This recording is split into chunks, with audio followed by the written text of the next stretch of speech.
The letter arrived on a Tuesday. Silas Crow read it once, laughed so hard his coffee went cold, then read it again. A woman from Philadelphia. Heavy. Desperate. Alone. He didn't see a person. He saw a weapon. He forged the contract himself. Gideon Mercer's signature, copied from an old land deed. He paid the train fare. He even wrote the woman a letter, warm and full of promises, signed with another man's name. Then he sat back and waited for the humiliation to destroy everything Gideon had ever built. If someone used your name, your life, your loneliness against you, what would you do? If this story already has your heart racing, subscribe right now and hit that notification bell. Because the stories I tell don't slow down. They only get heavier and more gripping. Drop your city and country in the comments below. I want to see exactly how far this story travels. Now, let's go back to Wyoming, 1883, and meet the woman Silas Crow thought he could throw away. The train was 40 minutes late, which gave the men outside Crow's saloon plenty of time to place their bets. $3 said Gideon Mercer would turn around and ride home the moment he saw her. 5 said he'd say something ugly loud enough for the whole depot to hear. One man, drunk before noon and proud of it, said Gideon would just stand there with his mouth open like a fish pulled out of the Powder River. That got the biggest laugh. Gideon himself didn't know any of this was happening. I was standing near the far end of the platform, collar turned against a wind that had been stripping the warmth out of everything for 3 days straight. His hat was pulled low. His gloves were cracked at the knuckles. He was not the kind of man who spent much time thinking about how he looked, which was fortunate because he looked like exactly what he was, a rancher who had been working since before sunrise and would be working again long after dark, who had driven 2 hours into Harlan Creek because a letter had arrived 2 weeks ago that he still didn't fully understand. He'd read it 4 times. The handwriting was careful and formal, the kind of penmanship taught in Eastern schools. It explained, very politely, that a mutual acquaintance had arranged a marriage introduction on his behalf, that the woman's name was Mara Whitlock, that she was 31 years of age and came from a good Philadelphia family, and that she would be arriving on the Wednesday train from Cheyenne unless he sent word otherwise. Gideon had not sent word otherwise, not because he wanted a wife. He had not thought about wanting a wife since Eleanor died 4 years ago, and even thinking Eleanor's name felt like pressing a thumb against a bruise he'd learned to work around.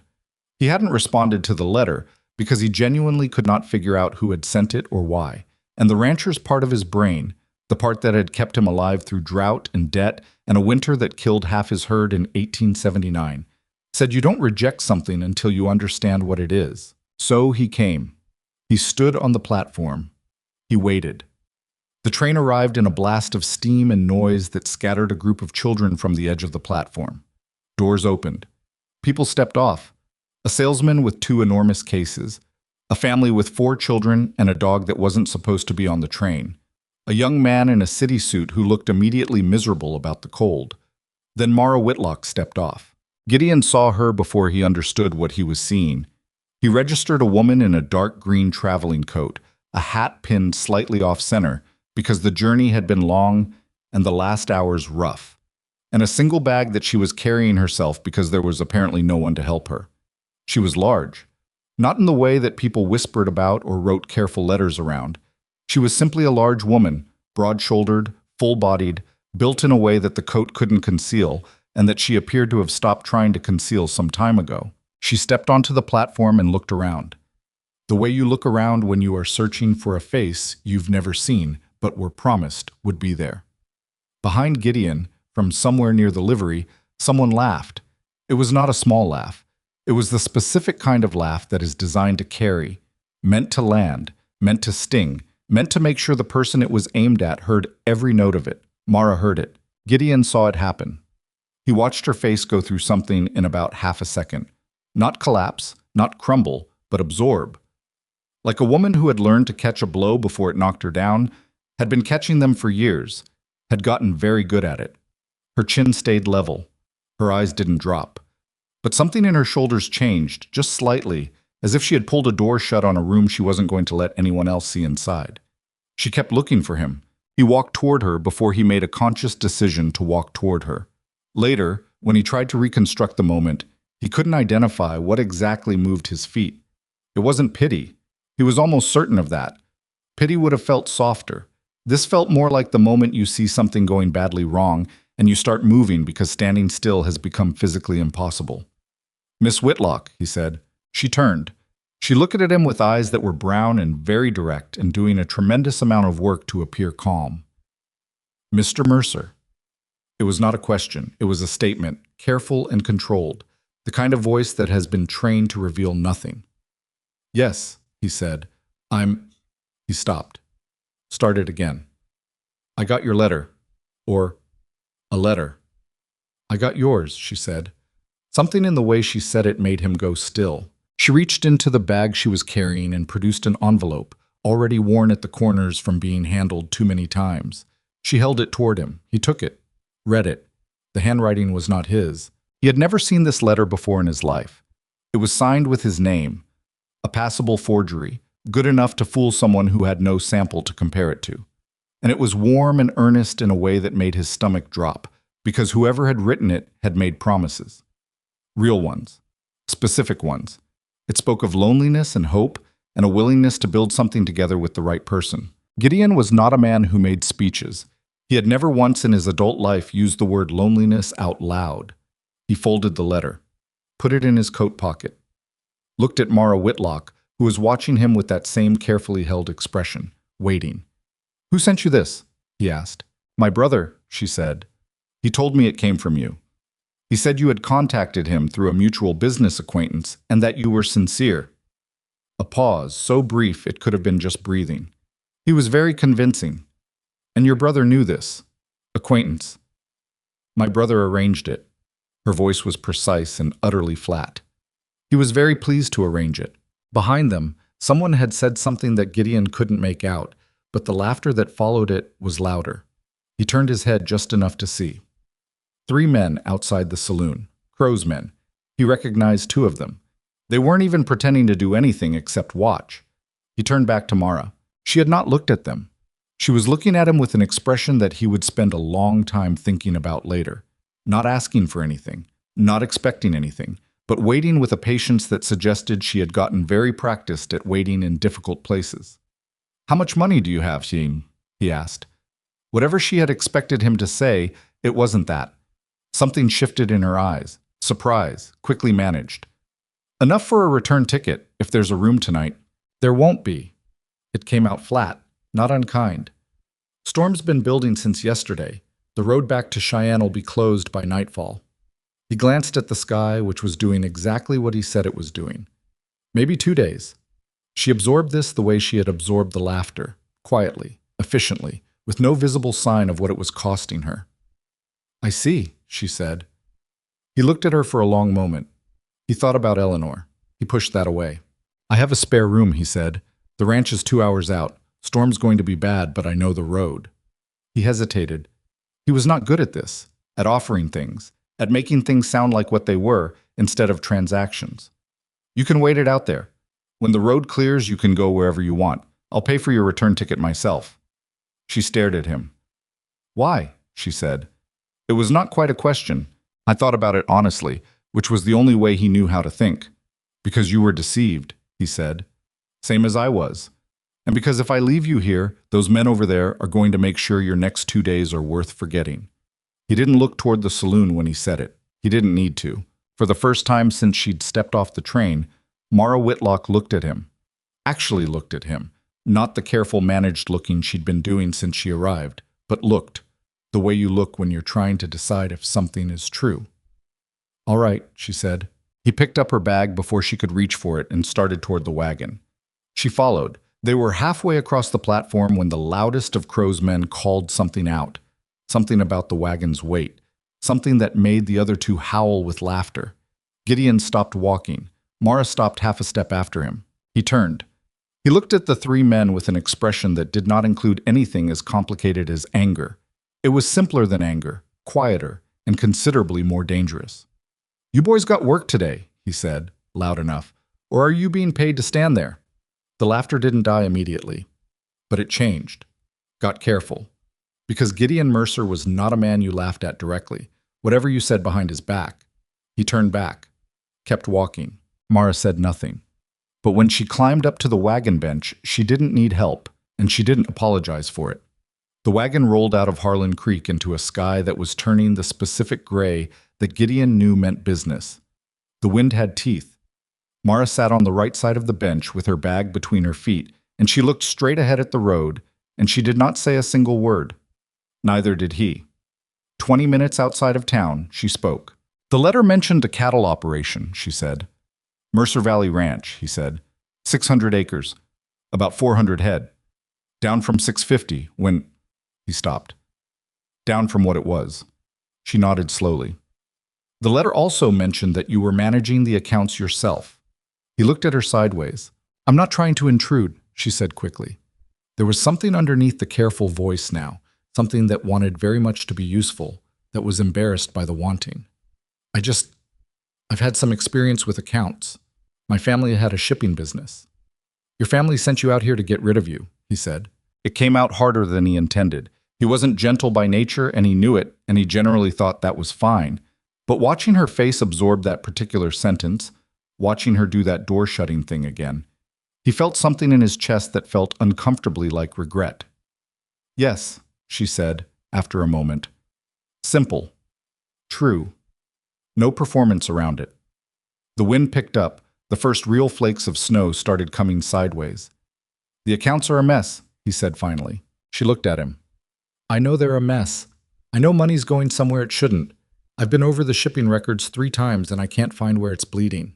He kept his eyes on the road, on the horse, on the snow that was building.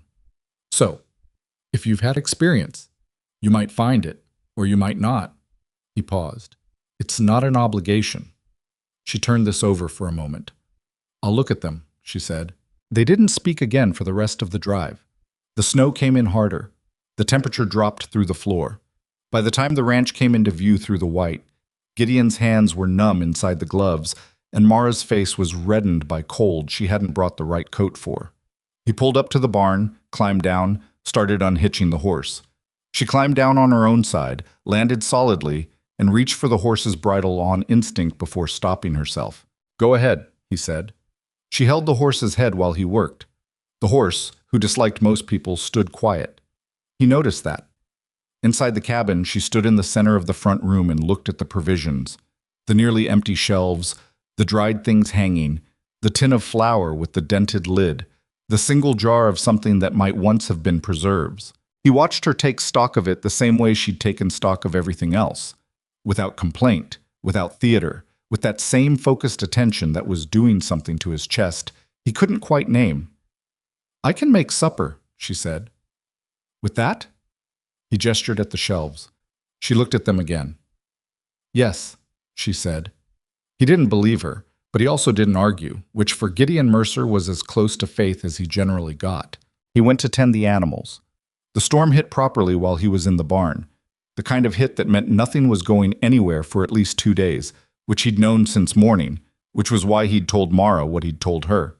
The wind screamed around the corners, the animals pressed together for warmth. He stayed out there longer than he needed to. When he finally came back inside, stomping snow off his boots in the doorway, something happened to him that he was completely unprepared for. There was a smell. Not the empty cabin smell that had been the background of his life for 4 years. That particular combination of wood smoke and dust and absence that he'd stopped noticing only because you stop noticing the things that are always there. This was something else, something warm and layered and complicated, with something beneath it that his body recognized before his mind did. Onion. Dried herbs.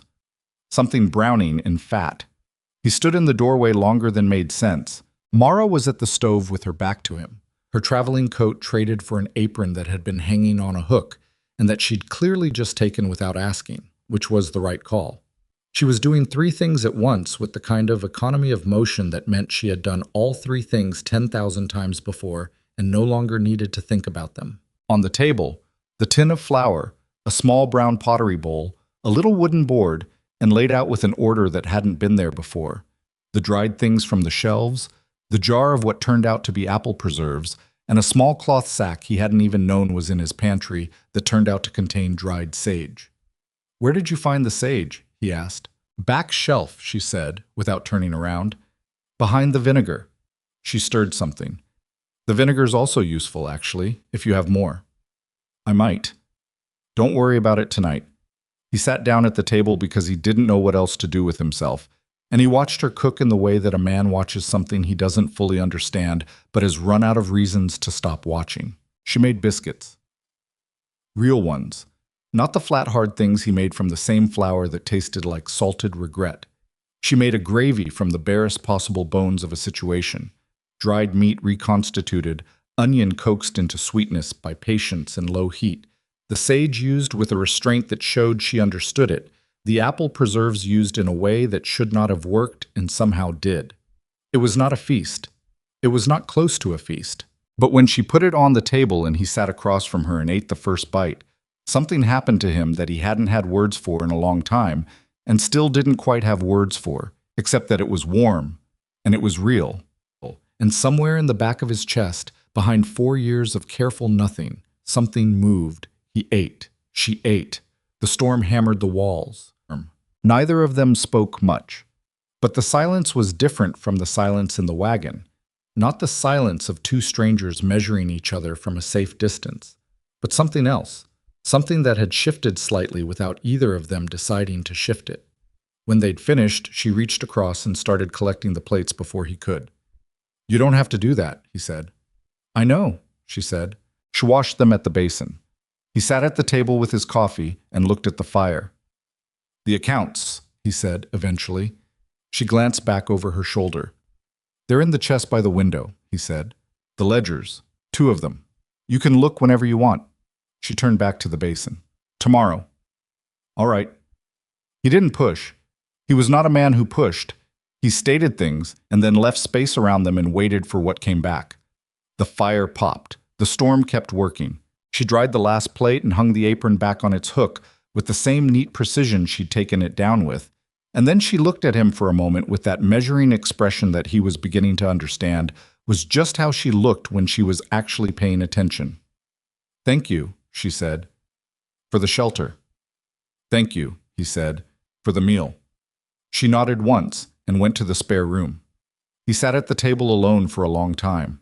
I was thinking about the forged letter in his coat pocket, about the men outside the saloon, about Silas Crow, whose men they were, who had been trying to get the valley for 2 years by every legal means available, and who had apparently decided, at some point, to try something that wasn't legal. The scheme had been designed for one outcome: deliver a woman Gideon couldn't possibly want, humiliate him publicly, let the winter do what the winter does. Come spring, approach a broken and isolated man with a low offer and a lot of patience. Gideon turned the plan over in his mind and found one problem with it. He looked toward the room where Mara Whitlock had gone. She had come out here to be discarded. She had arrived to a depot full of people laughing at her, a forged letter, a stranger's face, and a storm that had already closed every road behind her, and she had made biscuits. Not because anyone asked her to, not as a performance of usefulness, but because there was flour and dried sage and a problem she knew how to solve, and solving it was the thing she knew how to do when everything else was out of her hands. He sat with that for a long time. The fire burned down. Outside, the storm was not letting up. If anything, it was getting worse. The wind finding new pitches to scream in, the cold pressing harder against the walls. The world outside the cabin reduced to a white and howling nothing. Inside, for the first time in longer than Gideon could honestly account for, it was warm. Not just from the fire. He finally went to bed. He lay in the dark and listened to the storm and thought about a man who had forged his name on a letter and sent a woman 2,000 miles as a punishment. He thought about what Silas Crow was expecting to happen next. He thought about the ledgers in the chest by the window. He thought about the way Mara's hands had moved when she cooked. Not graceful, not delicate, but efficient, certain. The hands of someone who had spent a lifetime knowing exactly what they were doing. Silas had sent her here to break something. Gideon fell asleep to the sound of the storm, and the last thought he had was simple and quiet, and the kind of thing a man doesn't say out loud. What if it doesn't break? The storm didn't break until the second morning. Gideon knew it before he opened his eyes. The particular quality of the silence that follows a hard blow, the way the cold settles differently when the wind stops fighting.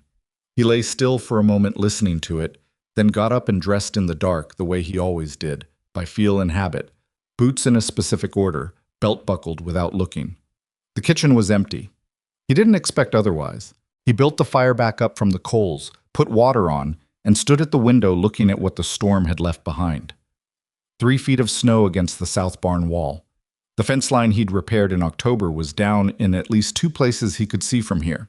One of the pine trees at the edge of the yard had lost a major branch, and it was lying across the path to the well at an angle that was going to be a problem. I was already running the list of what needed doing when he heard her door open.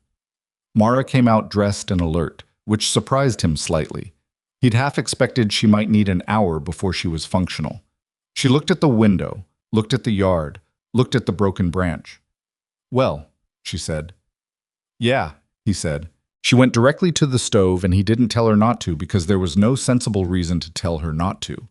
She found what she needed without asking where things were, which meant she'd paid attention the night before.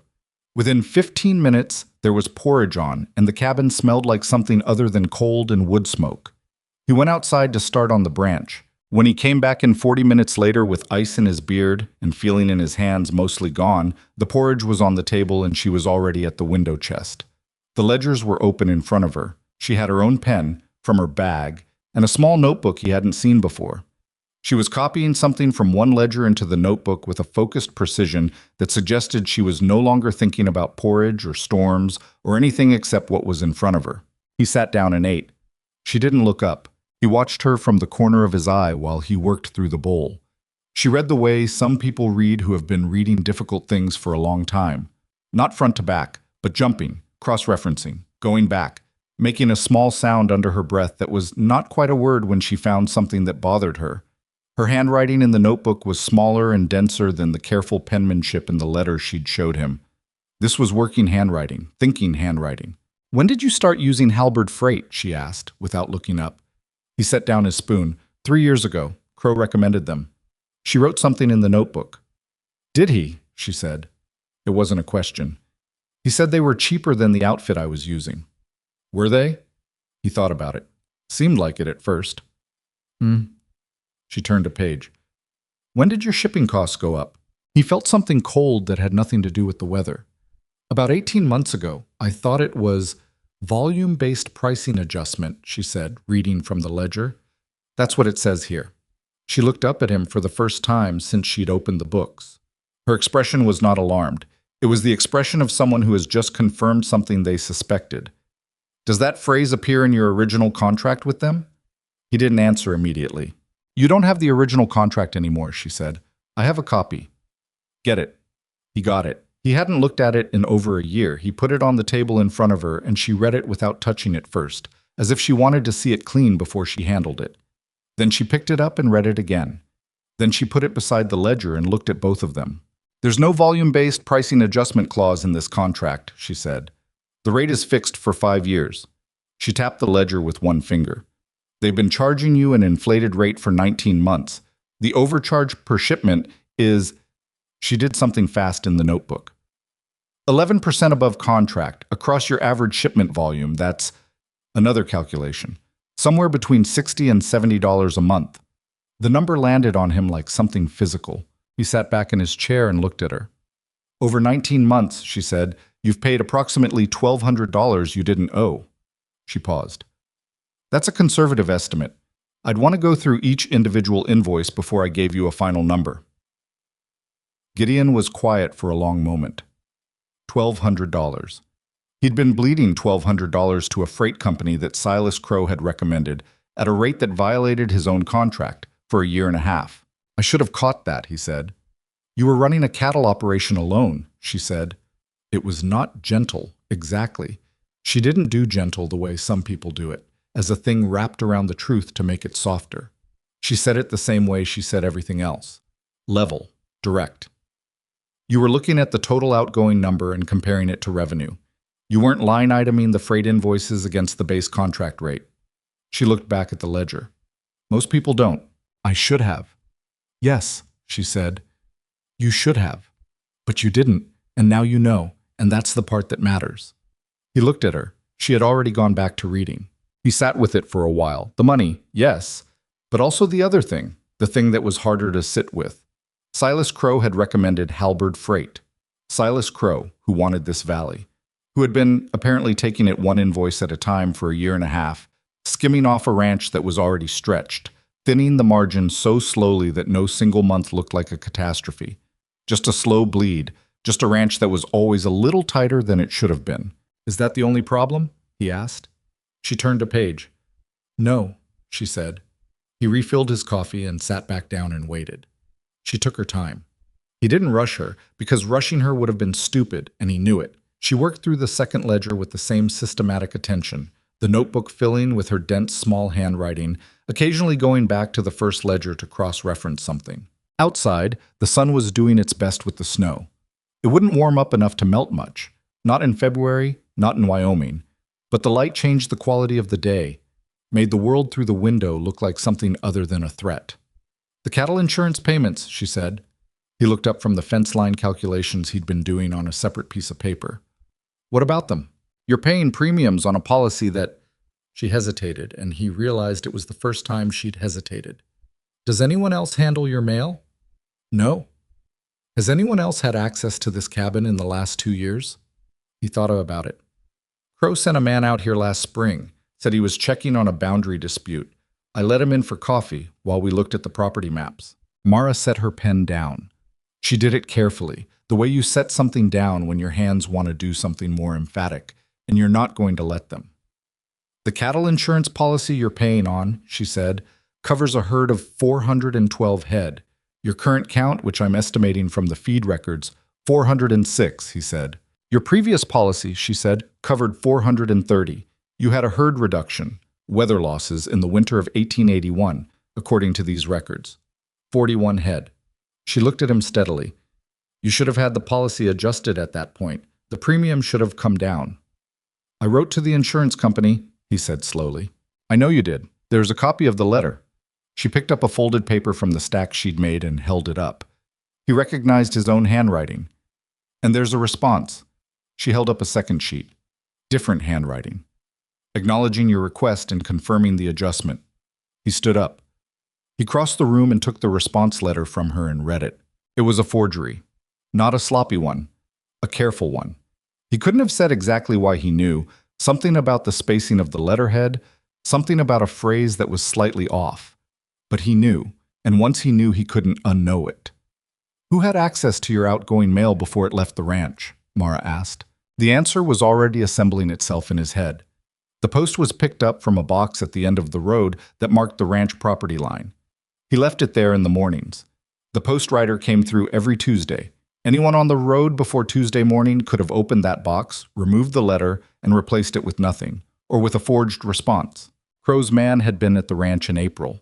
The letter to the insurance company had gone out in March. The response, the fake response, was dated May. Crow, he said. Mara didn't say I told you so, or even look like she was thinking it. She just nodded, once, and picked her pen back up. He stood there holding the forged letter and felt something that wasn't quite anger yet, something that was still in the stage before anger, still cold and calculating, still looking for the full shape of the thing before it decided what form to take. How much more is there? He asked. She looked at the remaining pages she hadn't finished.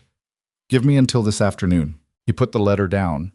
He went outside and spent 3 hours digging the fence posts back out of the snow and resetting them in the frozen ground with hands that ached from the cold, which was fine, because it gave him something to do with the energy that was building up inside him that he couldn't afford to spend any other way. He thought about Silas Crow the entire time. Silas was 61 years old and had been the largest cattle operation in the county for 20 years. He had not gotten there by working harder than everyone else. He had gotten there the same way he was working on Gideon now, by patience and fraud, and the particular kind of intelligence that is very good at finding the places where other people aren't looking. He owned 3 judges and a territorial congressman that Gideon knew of. He had a lawyer in Cheyenne who had never lost a case that Crow was invested in, which was not a coincidence. I was not a man you beat in a fair fight. He had spent decades making sure fair fights weren't available. What Gideon had, what had kept the ranch alive while Silas circled it, was the simple fact that he knew this land better than anyone else alive, and he owned it outright, and the deed was clean, or he'd thought it was. He reset the last post and stood back and looked at his work and thought, what else don't I know? When he came back inside, Mara had moved to the table and spread both ledgers out in a configuration that meant she'd been moving back and forth between them. The notebook had 3 times as much in it as it had this morning. There was also a separate sheet on which she'd written a column of numbers that she'd boxed with a single ruled line. She'd made tea at some point. There was a mug for him, cooling but not cold. He picked it up and looked at the sheet with the numbers. The freight overcharges, she said, pointing to the top figure. The insurance premium that should have been adjusted but wasn't. 2 additional shipping accounts that don't correspond to any vendor I can identify in your business records. She pointed to 2 entries about 2/3 down. These are small, $15, $20 monthly. But they've been running for 2 years and the account names are variants on legitimate vendors. Caldwell Farm Supply and Caldwell Farming Supply. Different enough on the invoice to look like a clerical choice, same enough to miss if you're not looking for it. He stared at the numbers. The Caldwell account I actually use, he said. I know, that's the point. These 2 are collecting money in names close enough to pass a fast review. She tapped the box total at the bottom of the sheet. Conservative total over 2 years excluding anything I haven't fully verified yet. He looked at the number she'd boxed. $3,140. He put the mug down very carefully. That's my hay barn, he said. He hadn't planned to say it out loud, but that was what the number meant. The hay barn he hadn't been able to rebuild after the fire in 1882, the one where he'd been stacking winter feed in the open under tarps and losing a percentage to weather every season because he couldn't afford the materials. I know, she said quietly. They sat with that for a moment. Can any of this be recovered? He asked. The freight overcharges, possibly. You have the original contract and the invoices. That's a breach of contract claim with documentation. She paused. The insurance premiums are harder because the forged response letter was designed to close the matter on the record. The fake accounts, she tapped the Caldwell entries. Those are criminal. Those aren't incompetence or a contract dispute. Someone created fraudulent accounts and has been drawing against them. If you can show those funds were directed to Crow's operation, can I show that? She met his eyes. Not yet, she said. The invoices show outgoing payments, but not where they go after that. To trace them forward, you'd need bank records from the receiving end, which Crow controls. Which someone controls, she said. I don't want to assume without proof. He almost smiled at that. He didn't quite manage it, but she saw the movement and something in her expression shifted slightly. Not smiling either, but acknowledging. You're careful, he said. I've seen what happens when people aren't, she said. He thought about asking what that meant. He decided against it. Some things a person tells you when they're ready and not before, and pushing never makes them more ready. That evening, she cooked again. He hadn't asked her to. She'd simply, at some point around 4 o'clock when the light started going flat, put the ledgers away with careful exactness, marked pages, stacked in order, ledger one on top, and moved to the stove and started working with what was in the pantry.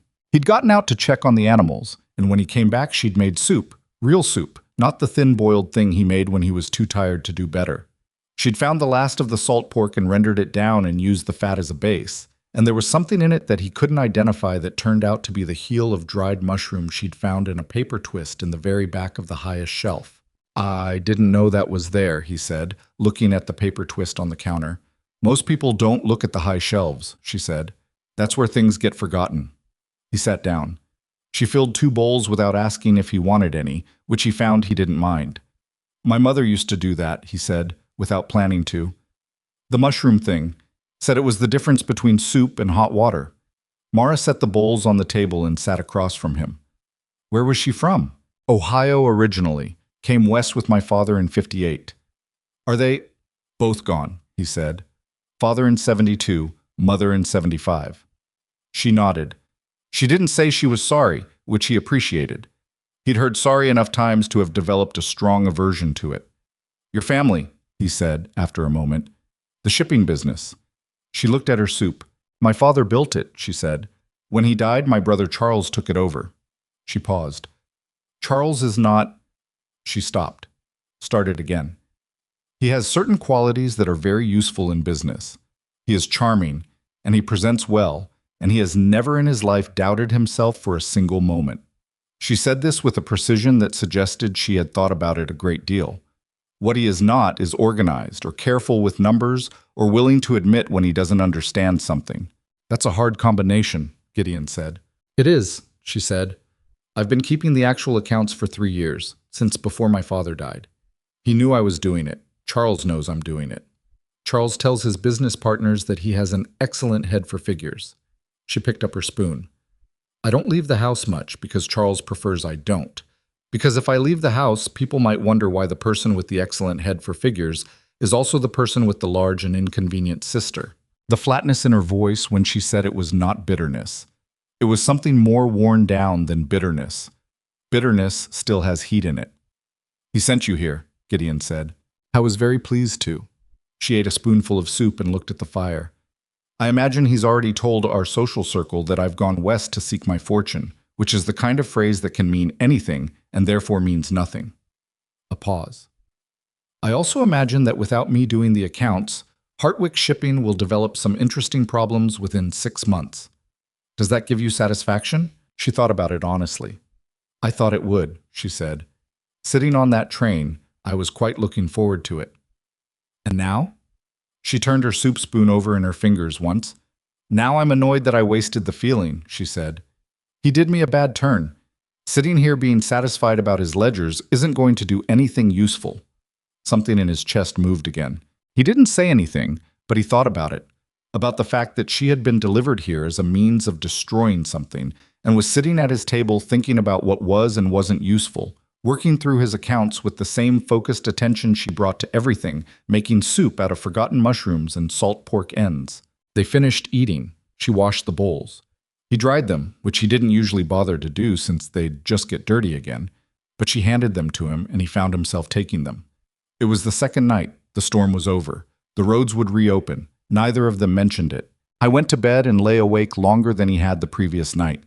He was thinking about the numbers on Mara's sheet, about Silas Crow sitting somewhere comfortable, watching a scheme that had been running for 2 years and showing no signs of being discovered, about a forged letter sent to a woman in Philadelphia, about a forge of a different kind, a signature on a marriage contract meant to make something real from something false, and about Mara Whitlock, who had come out here to be discarded, and who had instead found a bleeding ranch account and a forgotten shelf and 2 years of fraud, and was approaching all of it with the same unhurried, systematic attention, the same refusal to panic, the same ability to look at a bad situation and ask what part of it could still be fixed. He fell asleep thinking that Silas Crow had made a calculation error. In the morning, he found her already at the ledgers before he'd finished his first coffee. "There's more," she said. "I want to show you something." He pulled his chair around to her side of the table. It was faster than her turning the ledger and less likely to disturb the careful arrangement, and looked at where she was pointing. It was a series of entries, evenly spaced, each about 6 weeks apart. Small amounts, $8, $11, $9.50, all marked with the same notation, boundary maintenance, survey contract. "I don't have a survey contract," he said. "No," she said, "but look at the dates." He looked at the dates. The first entry was 3 months after Eleanor died. He didn't like to think about what he had been.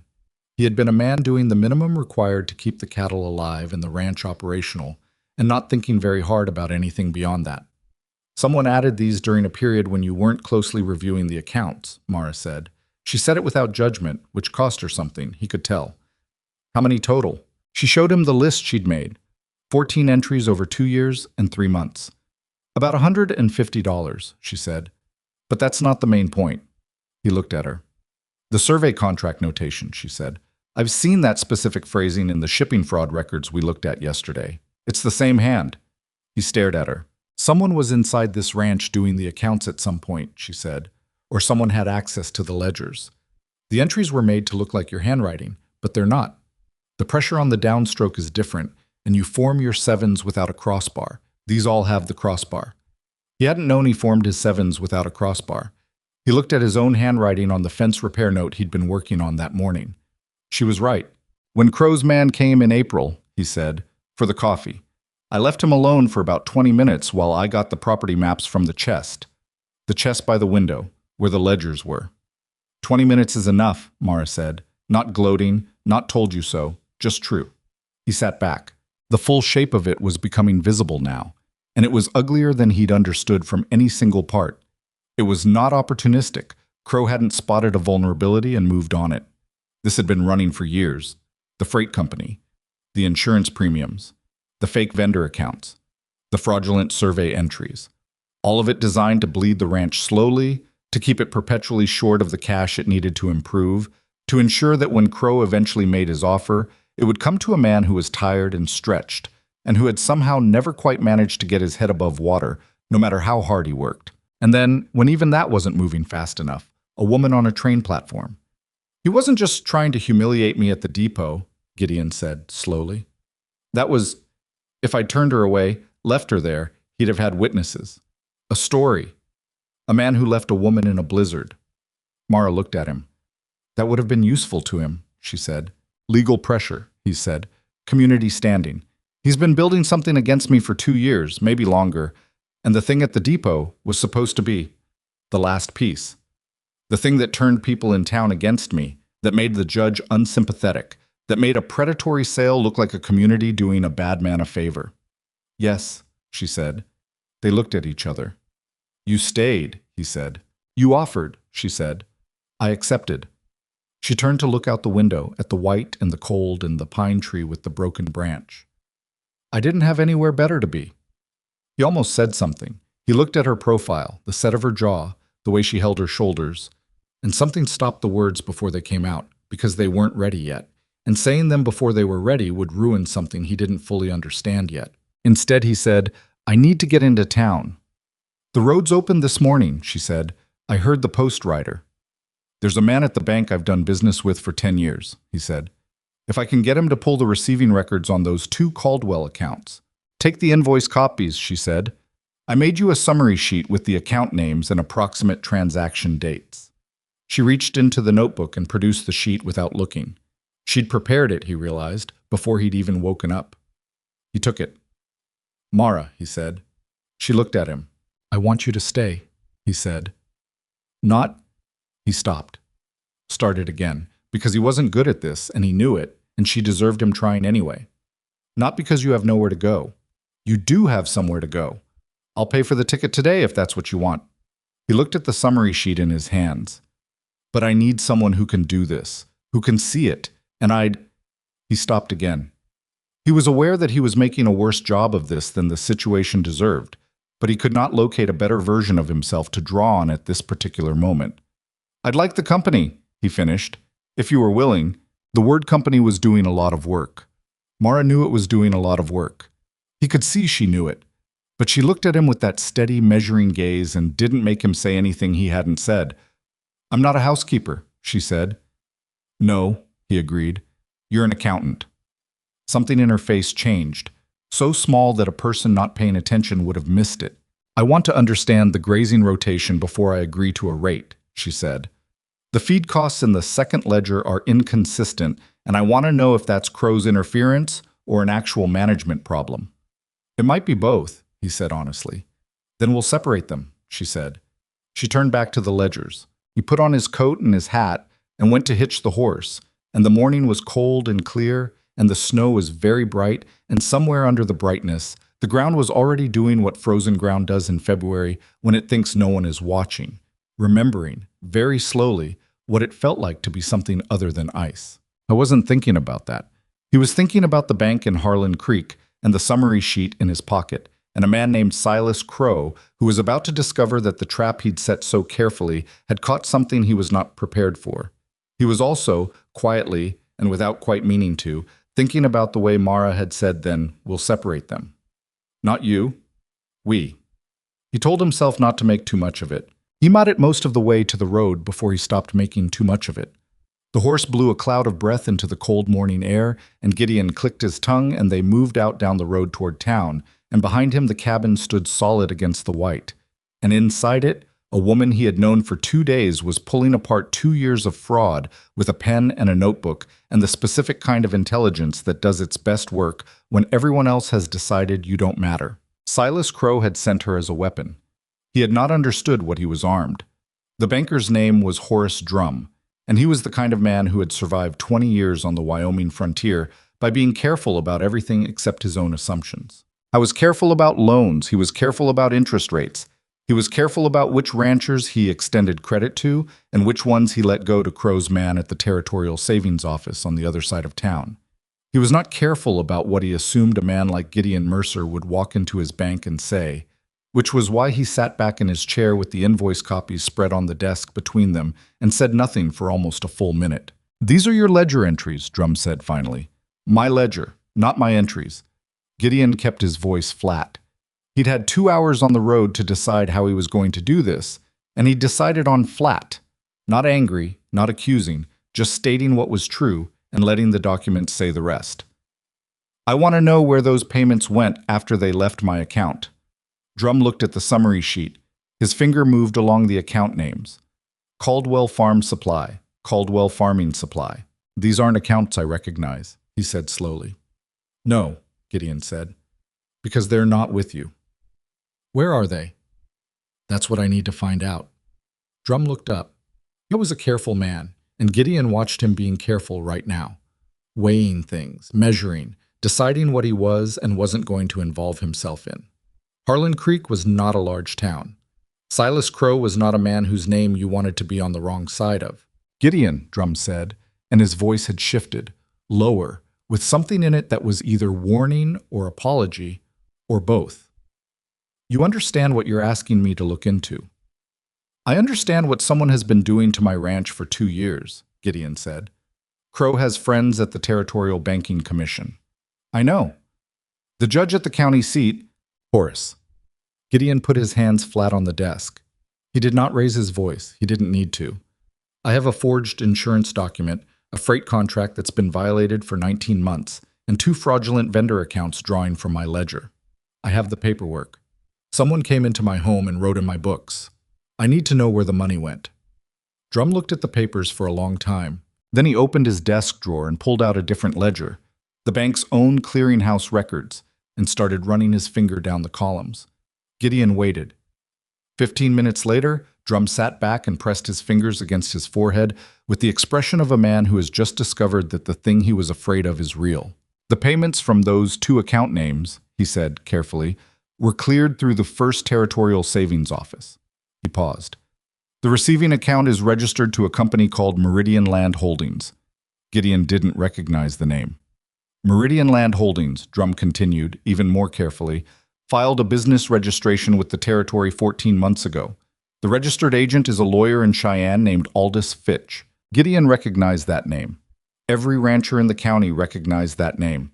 Aldous Fitch was Silas Crow's lawyer, had been for 15 years. The room was very quiet for a moment. "Write that down for me," Gideon said. Drum wrote it down. He pushed the paper across the desk, and then he put his clearinghouse ledger away and folded his hands on the desk and looked at Gideon with an expression that was part warning and part something that might have been respect. "You didn't hear any of this from me," Drum said. "I didn't hear any of this from you," Gideon agreed. He rode home with the paper folded in his breast pocket, against his chest where he could feel it through the coat. The afternoon had turned gray again. Not storm gray, just the flat, used-up gray of a February afternoon in Wyoming that has spent all its drama and is now just cold. The horse knew the road. Gideon let him find his own pace and thought. Meridian Land Holdings. Aldous Fitch. Money from his ranch accounts flowing into a company designed to receive it, registered quietly. 14 months ago, long enough after the fraud started to give it a layer of distance. This was not improvised. This was not a man who'd spotted an opportunity and moved on it. This was constructed, planned in advance with the specific patience of someone who had done this before and knew exactly how long it took to run a man down without him realizing he was being run. He thought about Mara and the ledgers and the dense handwriting in the notebook. Then he thought about something else, something Drum had said at the end as Gideon was putting his coat on. "You should talk to Webb Coulter before you take this anywhere official. Webb's been dealing with Crow on the west boundary for 2 years and he's got a file." Drum had said it fast, looking at the door, and then he'd said nothing else. Webb Coulter ran the Coulter spread 8 miles west. Gideon knew him the way you know your neighbors on the frontier, well enough to nod to, not well enough to call a friend. They'd shared fence line once. They'd both bid on the same bull at the Cheyenne auction in 1880, and Gideon had won and Webb had not held it against him, which was as good a character test as any. He went to Coulter's on the way home. Webb was in his barn when Gideon rode up, and he came to the door with a look on his face that people who are already expecting trouble have when more trouble arrives. "Mercer," he said. "Webb, you got a few minutes?" Webb looked at him for a moment and then stepped back into the barn and gestured at a hay bale, which was the frontier equivalent of being invited to sit down. Gideon told him about the ledgers. He didn't tell him about Mara. He couldn't quite figure out how to explain Mara in a way that wouldn't take 20 minutes and wasn't the point. He just told him what had been found, what the accounts showed, where the money had gone. Webb listened without interrupting, which was not nothing. When Gideon finished, Webb went to a wooden box mounted on the barn wall and opened it and took out an oilskin packet tied with cord. 7 months, Webb said. "I've been collecting for 7 months. He held the packet out to Gideon. "My shipping costs went up 11% 14 months ago. I didn't think anything of it at first because everything goes up. Then I noticed the vendor names." He paused. "I've got 3 different fake accounts. One of them is close enough to my actual grain supplier that I passed it 4 times before I caught it." Gideon took the packet. "You've been building a case," he said. "I've been trying to build a case," Webb said. "The problem is the judge at county seat is Crows." "Crows," Webb agreed. "And the Territorial Commission is also Crows." They looked at each other in the particular way of 2 men who have just confirmed that the problem they each thought was their own private problem is in fact very much larger than either of them. "How many others?" Gideon asked. Webb scratched his jaw. "I've talked quiet to 2 others in the valley. Reasonably certain there's a 4th, but he's scared and I can't blame him. Crow's been pressuring him on water rights for 6 months, and a scared man doesn't usually sign his name to anything. If there are 4 of us with the same pattern, 5 counting your new information." Webb looked at the oilskin packet. "That's enough for a federal complaint. The Territorial Commission might be Crows, but the federal land office in Cheyenne isn't. Not yet, anyway." Gideon rode home with Webb's packet tied to his saddle and his own brain running fast and cold, the way it ran when the situation was serious enough that emotion was a liability. By the time the ranch came into sight, lamp lit in the window, which meant Mara was still working. He had the outline of something that might be a plan. Not a complete plan, not a comfortable plan, but a direction. He unhitched the horse, got him settled, and went inside. Mara was at the table, but she wasn't in the ledgers. She had a letter in her hands, an unopened letter, handed to her from the outside of the envelope with the same care she brought to everything. She looked up when he came in, and he saw her register his expression. "You found something at the bank," she said. "Meridian Land Holdings," he said, "registered to Aldous Fitch." He watched her place the name. He saw the moment she got there. "Crow's lawyer," she said. "Crow's lawyer." He sat down. He put Webb's oilskin packet on the table. "I stopped at the Coulter place on the way back. Webb's been collecting evidence for 7 months. Same pattern. Inflated freight rates, fake vendor accounts. He thinks there are at least 4 ranches in the valley being run the same way." Mara set the unopened letter down carefully. "That does." He looked at her. "It's not just me. It's a systematic operation. That makes it federal land fraud territory, not a county contract dispute." He paused. "Webb thinks we can take it to the federal land office in Cheyenne if we've got 5 ranches showing the same pattern." She was quiet for a moment, thinking. He'd come to recognize what her thinking looked like. The slight shift in focus, the way her eyes went not distant but inward, as if she were moving through something in her head the way you move through a room, touching each piece of furniture to know where it is. "The forged insurance document is the strongest single piece," she said, "because it's fraud on a specific instrument with a specific monetary value, and there's no ambiguity about what it is. The fake vendor accounts are criminal, but they're harder to tie directly to Crow without the banking records. And even with Drum's information, you only have the destination. You'd need to prove who controls Meridian Land Holdings above Fitch." "Fitch won't talk," Gideon said. "Not voluntarily." "No. But lawyers filed paperwork." She picked up her pen. "Meridian Land Holdings filed a business registration 14 months ago. That registration is a public territorial document. It names Fitch as registered agent, but business registrations usually require a beneficial owner or a board." She looked at him steadily. "If Crow's name is on that registration, then we have him directly." "Or if it's not," she said, "but the registered address is his property, or the notary is someone attached to his operation, or the filing date lines up with other specific actions." She stopped herself. "I'm getting ahead of what we have. We need the registration document. Cheyenne, he said. Cheyenne, she agreed. The letter on the table caught his eye again. He looked at the handwriting on the outside. What's that? He said. She glanced at it. Something moved through her expression. Not quite the door-shutting thing, but something adjacent to it. It came with the postwriter today, she said. It's from Charles. He waited. He's heard I haven't left Wyoming, she said. Apparently he expected me back within the week. What does he want? She picked up the letter and turned it over in her hands, and for just a moment she looked like someone who is very tired. Not from work, but from the specific fatigue of having spent a long time carrying something heavy with no good place to set it down. I don't know yet, she said. I haven't opened it. He didn't tell her she should. He didn't tell her she shouldn't. He got up and put water on for coffee and said nothing, and after a moment she slid her thumbnail under the envelope flap and opened it. He kept his back to her while the water heated. He could hear the paper unfolding. A long silence. Then, he wants me to come home. I gathered. He says... She stopped. Started again. Her voice was controlled, but it was working to be controlled. He says that the business has experienced some difficulties in my absence and that my responsibilities to my family outweigh any personal considerations. A pause. He also says that if I have any concerns about how the situation in Wyoming was arranged, he would be happy to discuss them with me when I return. The word happy landed like a stone in still water. Gideon turned around with both mugs of coffee. She was sitting with the letter flat on the table in front of her, both hands resting on the edge, looking at it with an expression he hadn't seen on her face before. Not the careful, managed composure. Not the focused attention, but something rawer than either. Something that was working very hard not to be grief. He set the coffee down. He sat. He waited. He's worried about the accounts, she said. That's what it is. That's the only reason he writes. She looked up. Not because I'm his sister. Not because he sent me 2,000 miles to be laughed at by strangers. Because the numbers aren't coming out right without me there to make them come out right.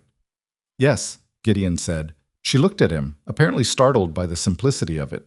I'm not going to tell you what to do, he said. That's not... He stopped and tried to say it right. That's your life. Those are your choices. He paused.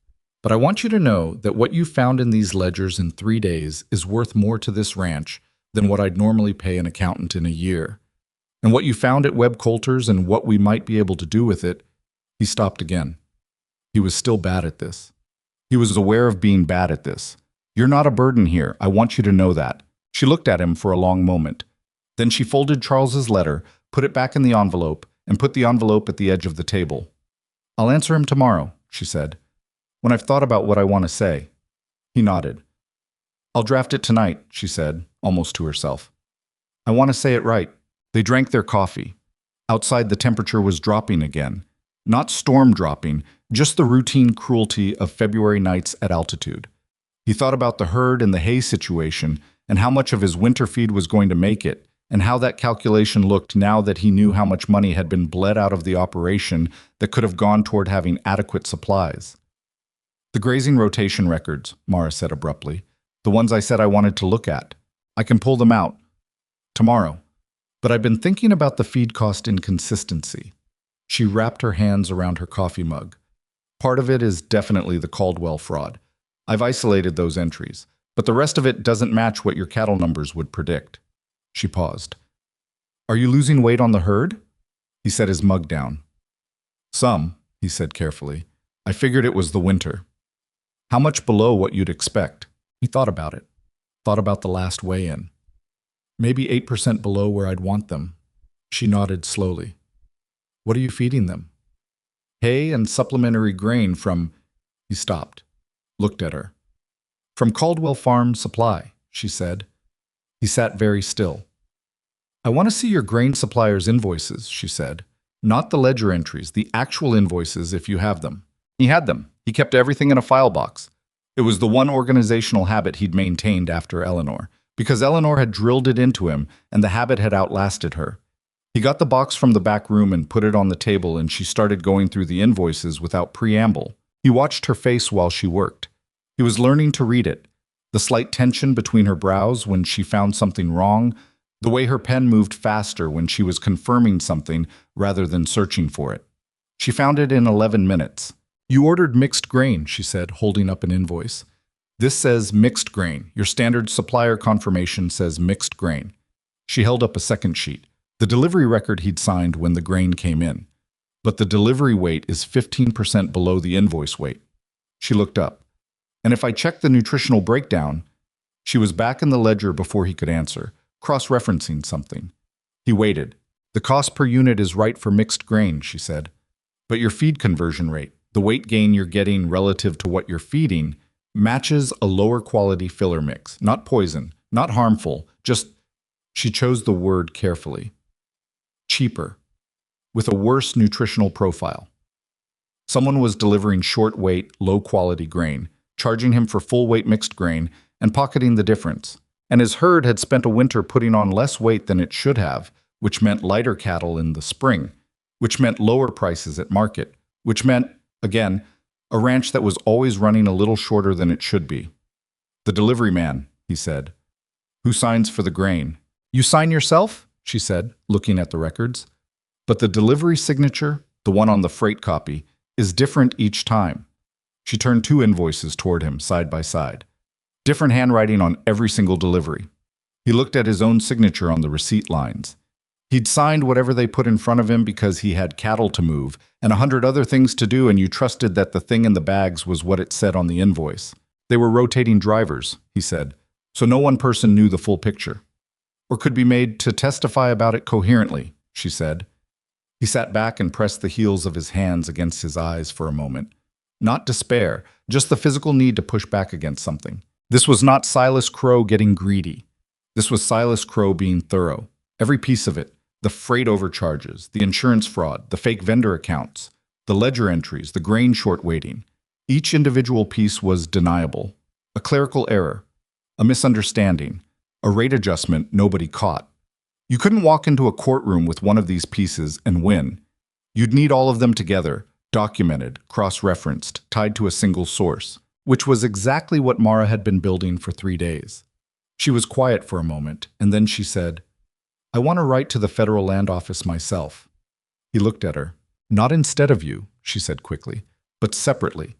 I have standing as an outside party. I'm not a landowner with a stake in the valley outcome, which means my testimony about the accounting irregularities can't be dismissed as self-interested. She paused. Also, I know how to write to government agencies. I spent 3 years corresponding with the Shipping Commission on my father's behalf. I know the language. All right, he said. She looked at him like she'd expected more resistance. You're better at it than I am, he said simply. That's not me surrendering something. That's me using the person best suited to the job. She looked at him for another moment. Charles always said that delegating was a sign of weakness, she said. Charles is running a shipping company into the ground without you, Gideon said. Her mouth did something that, on a different face in a different moment, might have become a smile. It didn't quite get there, but it was closer than anything he'd seen from her. He went to bed late that night, and he lay awake in the dark and listened to the sounds of the ranch. The cattle moving in the near pasture, the barn settling, the particular creak of the north wall that meant the temperature outside was below 10 degrees.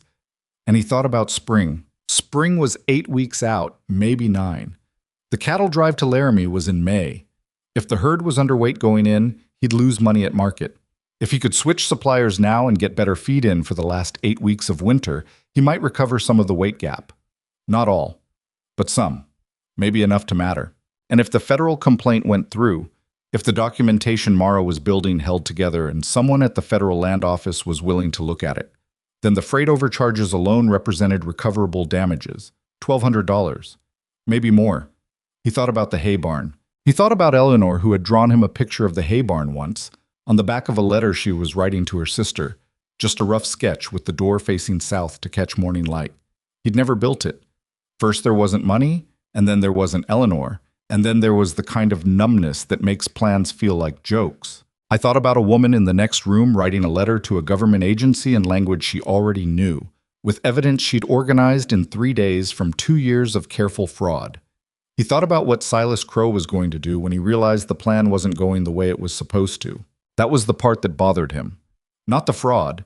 The fraud was a problem with a paper solution, given enough time and the right hands on the ledgers. But Crow was not a man who accepted the failure of his plans quietly. He was a man who, when one approach stopped working, found another one. And the closer they got to building a case against him, the more dangerous the next approach was likely to be. He fell asleep on that thought and slept badly, and woke before dawn with the feeling, specific and unpleasant, that something was about to change. I was right, but not in the way he expected. The change came 10 days later.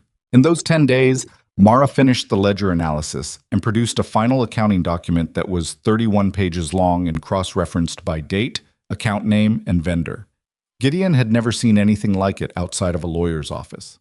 Webb Coulter came over 2 days after that and looked at it for an hour and said quietly that it was the most complete thing he'd ever seen and that his own file looked like chicken scratch by comparison.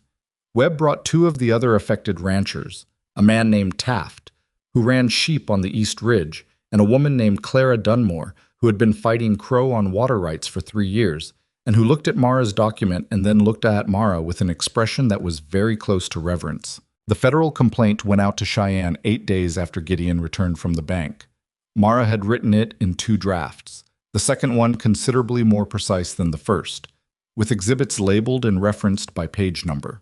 She'd had Webb sign it as a co-complainant, and Clara Dunmore, and Taft. Gideon signed last. The envelope was thick and heavy, and Gideon took it to the postwriter himself and stood there while it left his hand. On the 10th day, a rider came from Harlan Creek, not a post rider, a man on a horse who came fast up the road from town and pulled up at the ranch yard fence and leaned over and said, "Mercer, you've been served." He rode off before Gideon could respond. The envelope was stamped with the seal of Crow County Territorial Court. Gideon opened it at the kitchen table with Mara standing next to him. They read it together. It was a foreclosure notice. The document claimed that Gideon Mercer owed a debt of $4,200 to the First Territorial Savings Office under a loan agreement dated February 14, 1878. It cited a default of 31 months. It demanded full payment within 30 days or immediate surrender of the property and all livestock. Gideon had never taken a loan from the First Territorial Savings Office. He said this out loud, flat and even. "I know," Mara said. "There is no loan. I know." She took the document from him and read it again, more slowly. The date is interesting. February 1878. That was... He stopped. "Eleanor was sick. I wasn't in town much that spring. I was here. Which means you have no witnesses who can confirm you weren't at the bank in February 1878, she said, and no record of this loan in your accounts because you never took it. But the absence of a record can be explained as poor bookkeeping by the same person who was keeping the books." She set the document down. This is the move he was building toward. Everything else, the freight fraud, the fake accounts, those were preparation. This is the actual weapon. A forged loan document predating our evidence by years, in a bank he controls, in front of a judge he owns. Gideon looked at the paper, 30 days. "He knows we sent the federal complaint," he said. "He knows," she agreed. "He's accelerating. He doesn't want to give the federal office time to respond before he has a county court judgment." She was quiet for a moment. "He needs the court to move first. If the county court grants foreclosure before the federal investigation opens formally, he can claim the property transfer was a legal court proceeding, and the federal complaint becomes a challenge to an existing judgment, which is much harder to overturn." The calculation was clean and ugly and exactly right. "How long does it take the federal land office to respond to a complaint?" he asked. "In my experience," she said, "it depends entirely on who receives it and how much they care." She paused. "I wrote to a specific name, someone my father dealt with on a shipping dispute in 1879. He's careful, and he's fair, and he's not a territorial appointee. He's a federal employee who has been in that office for 11 years and does not owe Silas Crow anything." "You knew someone at the federal land office." "I know a lot of people my brother thinks I've never met," she said, "because they came to the house on business, and Charles entertained them in the front room while I brought coffee and then went back to the office to finish the accounts they'd come to discuss." She met his eyes. "People talk freely around someone they've decided isn't important." He held that for a moment. Then, "We have 30 days. "Less," she said. "If Crow is managing the court schedule, he'll push for an early hearing date. I'd expect a summons within 2 weeks." "What do we need?" She sat down. He sat across from her.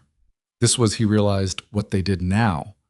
Sat across from each other at this table and worked through what was in front of them. and there was nothing about it that felt temporary anymore, even when they didn't say that out loud. "We need the original loan document to be proven false," she said. "That means finding a witness or a record that places you somewhere other than that bank on February 14, 1878. She looked at him. "Where were you that day, specifically?" He thought back. 5 years. February of the year Eleanor got sick. He sat up. "The veterinarian," he said. "Tom Briggs. I had 3 cattle down with scours that week. Tom came out twice. I have the invoices." "Are they dated?" I was already on his feet heading for the file box. The invoice was dated February 12, 1878. Attended sick cattle, 3 head. Return visit required. The second invoice, February 16th, same week, said, "Second visit, cattle responding to treatment." Tom Briggs had been at this ranch on February 12 and February 16. "He'd remember," Gideon said. "Tom Briggs has been in this county for 30 years. He keeps his own records." "And if he was here on the 12th and the 16th, Mara said, looking at the invoice, "it would be very unusual for you to have ridden 2 hours to Harlan Creek to sign a loan document on the 14th while your cattle were sick." She paused. "It doesn't prove you didn't go, but it makes it implausible, and implausibility plus a forged document plus a pattern of fraud. In front of the right judge," he said. She looked at him steadily. "That's the problem," she said. "We need to get this in front of a judge who isn't Crow's. The county court is his. Which means we need to file a counter motion requesting a change of venue on grounds of conflict of interest," she said, "before the hearing date. If we can get the case moved to a different jurisdiction, he'll fight it. Of course he'll fight it." She didn't sound deterred. "But fighting a venue change takes time, and time is what we need the federal investigation to catch up." She tapped the foreclosure document with one finger. "Every day this stays in motion without a judgment is a day the federal complaint gains ground." He looked at her. "You've done this before," he said. "Not exactly this," she said. "But the Shipping Commission dispute in 1876 involved a fraudulent contract claim against my father's company and a friendly judge who needed to be moved around." She paused. "I did the research. My father's lawyer got the credit." He thought about that. About a woman sitting in an office doing work that put food on the table and kept a company solvent and never had her name on anything. "What's Tom Briggs's address?" she said. She had her pen out. I gave it to her. She started writing. Outside it was late afternoon and the light was going that direction. It goes in February when the days are just starting to stretch. Still short, still cold, but with a quality of light at the edges that suggests, very faintly, that the earth has not forgotten what it was before winter. 3 days later, Tom Briggs wrote back. He remembered the February visit clearly, he said, because those particular cattle had a strain of scours he'd only seen once before, and it had interested him professionally. He had his own records. He would be willing to provide an affidavit. That same afternoon, a second letter arrived, thicker, postmarked Cheyenne. The Federal Land Office had received their complaint. They were assigning an investigator. The investigator's name was James Harwick, and he would be in Harlan Creek within 10 days. Mara read the letter twice. She set it down on the table and she sat very still for a moment in a way that Gideon had come to understand meant she was holding something in, not because it wasn't real, but because she'd spent a long time learning not to let things show until she was sure of them. 10 days, he said. 10 days, she agreed. And then, quietly, genuinely, in a way that she seemed not to have planned, she smiled. It lasted about 2 seconds. It was not a big smile, but it was real, and it changed her face entirely, and he looked away because looking at it directly felt like looking at something he hadn't earned the right to see yet. But he filed it carefully, the way you file important documents. Then the sound of hooves came up the road, fast, multiple horses. I was at the window before she'd fully registered the sound. 4 riders. Coming hard. Not the post rider's pace. Not a social call. Crow's brand on the near horse. "Get away from the door," he said. She was already on her feet. He reached for the rifle above the fireplace. The riders didn't slow down at the fence. They didn't come to the door. That was the first thing Gideon registered. They pulled up at the fence line and stopped, 4 horses bunched together, and the man in front raised one hand in the way that is specifically designed to look casual and isn't. He was heavy-set, somewhere in his late 40s, wearing a coat that cost more than most men in the valley made in a month. Gideon didn't know his name, but he knew the type. Not a ranch hand, not muscle, a manager of some kind. The sort of man Crow kept around to deliver messages that were too important to trust to someone dumb and too dirty to put in writing. Gideon stepped onto the porch with the rifle at his side, not raised, but visible. "Mercer," the man called out. His voice was pleasant, professionally pleasant. "Mr. Crow asked me to come out personally, just to talk." "Mr. Crow can come himself if he wants to talk," Gideon said. "Mr. Crow is a busy man." "So am I." The man smiled. It was a good smile, the kind that had been practiced. "You received the court notice." "I did. Mr. Crow wants you to know that the matter doesn't have to go to court." He shifted in the saddle, the leather creaking in the cold air. "He's prepared to offer a fair price. Market value for the land, the structures, and the herd. You'd walk away clear. No debt, no legal proceedings, and Mr. Crow would make sure you had a good reference if you were looking to start somewhere new." Gideon looked at him for a moment. "Tell Mr. Crow I'm not selling," he said. The smile didn't change. "He thought you might say that. He also asked me to mention that the court date has been scheduled for the 14th. That's 12 days. He paused, giving that number space to land. "His legal team has been preparing for some time. They're very thorough." "I'm sure they are." "It would be a shame," the man said, still pleasant, still smiling, "to put your neighbors through a long legal process. I understand several of them have been caught up in your situation." The threat was so clean it almost didn't feel like one. "We know about Webb Coulter. We know about Clara Dunmore. We know about the federal complaint. All of it communicated in 2 sentences about neighbors and shame." 12 days. 12 days, Gideon said. 12 days, the man confirmed. "Then we'll see each other in court." Gideon turned and went back inside. Behind him he heard the horses turn and move off. He listened to the sound until it faded, then put the rifle back above the fireplace and stood with his hands on the mantel for a moment, looking at the fire. Mara was at the table. She had not moved to the window. She had sat where she was and listened, and when he turned around, her face was doing that work again. The careful, focused assessment of a situation. "They know about the federal complaint," he said. "Yes." She looked at the letter from the land office, which was still on the table. He moved the court date up. "The 14th is 9 days earlier than the 30-day notice." She paused. "He can do that if his judge sets the calendar." "Can we object to the date?" "We can file for a continuance. We won't get it from that judge, but the filing creates a record of the attempt, which matters later." She was already reaching for paper. "More importantly, the investigator arrives in 10 days. The court date is in 12. If Harwick gets here before the hearing and we can get him into the same room as the documentation." "That's a lot of things going right in a short window," Gideon said. "Yes," she said. She didn't qualify it or soften it. "It is." He sat down. He put his elbows on the table and looked at the pattern of the wood grain and thought. There was a feeling he was working against. Not panic, not despair, but something under those things, something more fundamental. The feeling of a man who has spent 4 years holding a thing together with his hands and can feel it starting to come apart anyway, in spite of everything. "Gideon." He looked up. "We have more than we had a week ago," she said. "We have the veterinarian's affidavit. We have the Meridian Land Holdings registration. We have Webb and Clara and Taft. We have a federal investigator coming." She held his gaze. "He moved the date up because he's scared of what we've built. A man who isn't scared doesn't send someone to offer fair market value." He thought about that. "He offered market value," he said slowly. "He did, which means he's done the calculation. He knows what the land is worth on the open market." He paused. "Which means he's also done the calculation on what it costs him if the federal complaint sticks. A man who expects to win the court case doesn't offer to settle the day after you file a federal fraud complaint." "No," she said, "he doesn't." It wasn't comfort, exactly, but it was something. It was the shape of the situation laid out honestly, without pretending any part of it was easier than it was. He went to bed that night and slept better than he had any right to. The next morning he rode to Webb Coulter's. Webb met him at the barn door with the expression of a man who'd also had a visitor yesterday afternoon. "Crow's man," Gideon said. "Crow's man," Webb confirmed. "Different offer. He told me that if I withdrew from the federal complaint, he'd resolve the freight overcharges, full reimbursement, no further legal action." "Did you take it?" Webb looked at him sideways.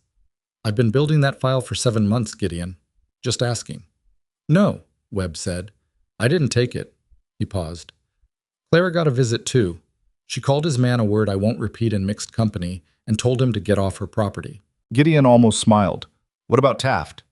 The pause was longer this time. Taft's scared, Webb said. He's got a sick wife and 2 kids, and Crow's been holding his water rights over him for months. He might pull out. He looked at Gideon. If he does, we're down to 4 complainants. 4 is still enough. 4 is enough if Hardwick takes it seriously. If he's the kind of federal man who comes out here and sees 4 ranchers against the most powerful cattle operation in the county and decides it's not worth the trouble. Mara wrote to him personally, Gideon said. She knows him, says he's thorough. Webb looked at him.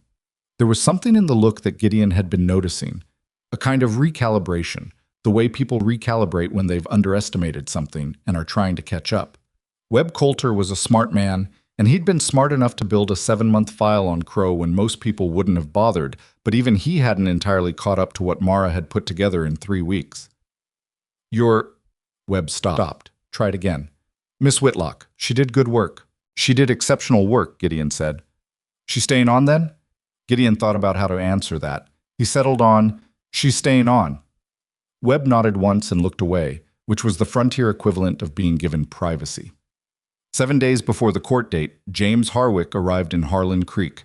I was younger than Gideon expected, mid-30s, lean, with the slightly worn look of someone who spent a lot of time traveling between offices and difficult situations and not enough time sleeping. He carried a leather satchel that seemed to contain everything he needed for any occasion, and he wore a federal identification card in his breast pocket that he showed without being asked at every introduction, which suggested he'd learned that showing it early saved everyone time. He came to the ranch the afternoon of his arrival, which was not what Gideon had anticipated. He'd expected a day or 2 of settling in, of making the rounds, of the bureaucratic warming up that preceded actual work.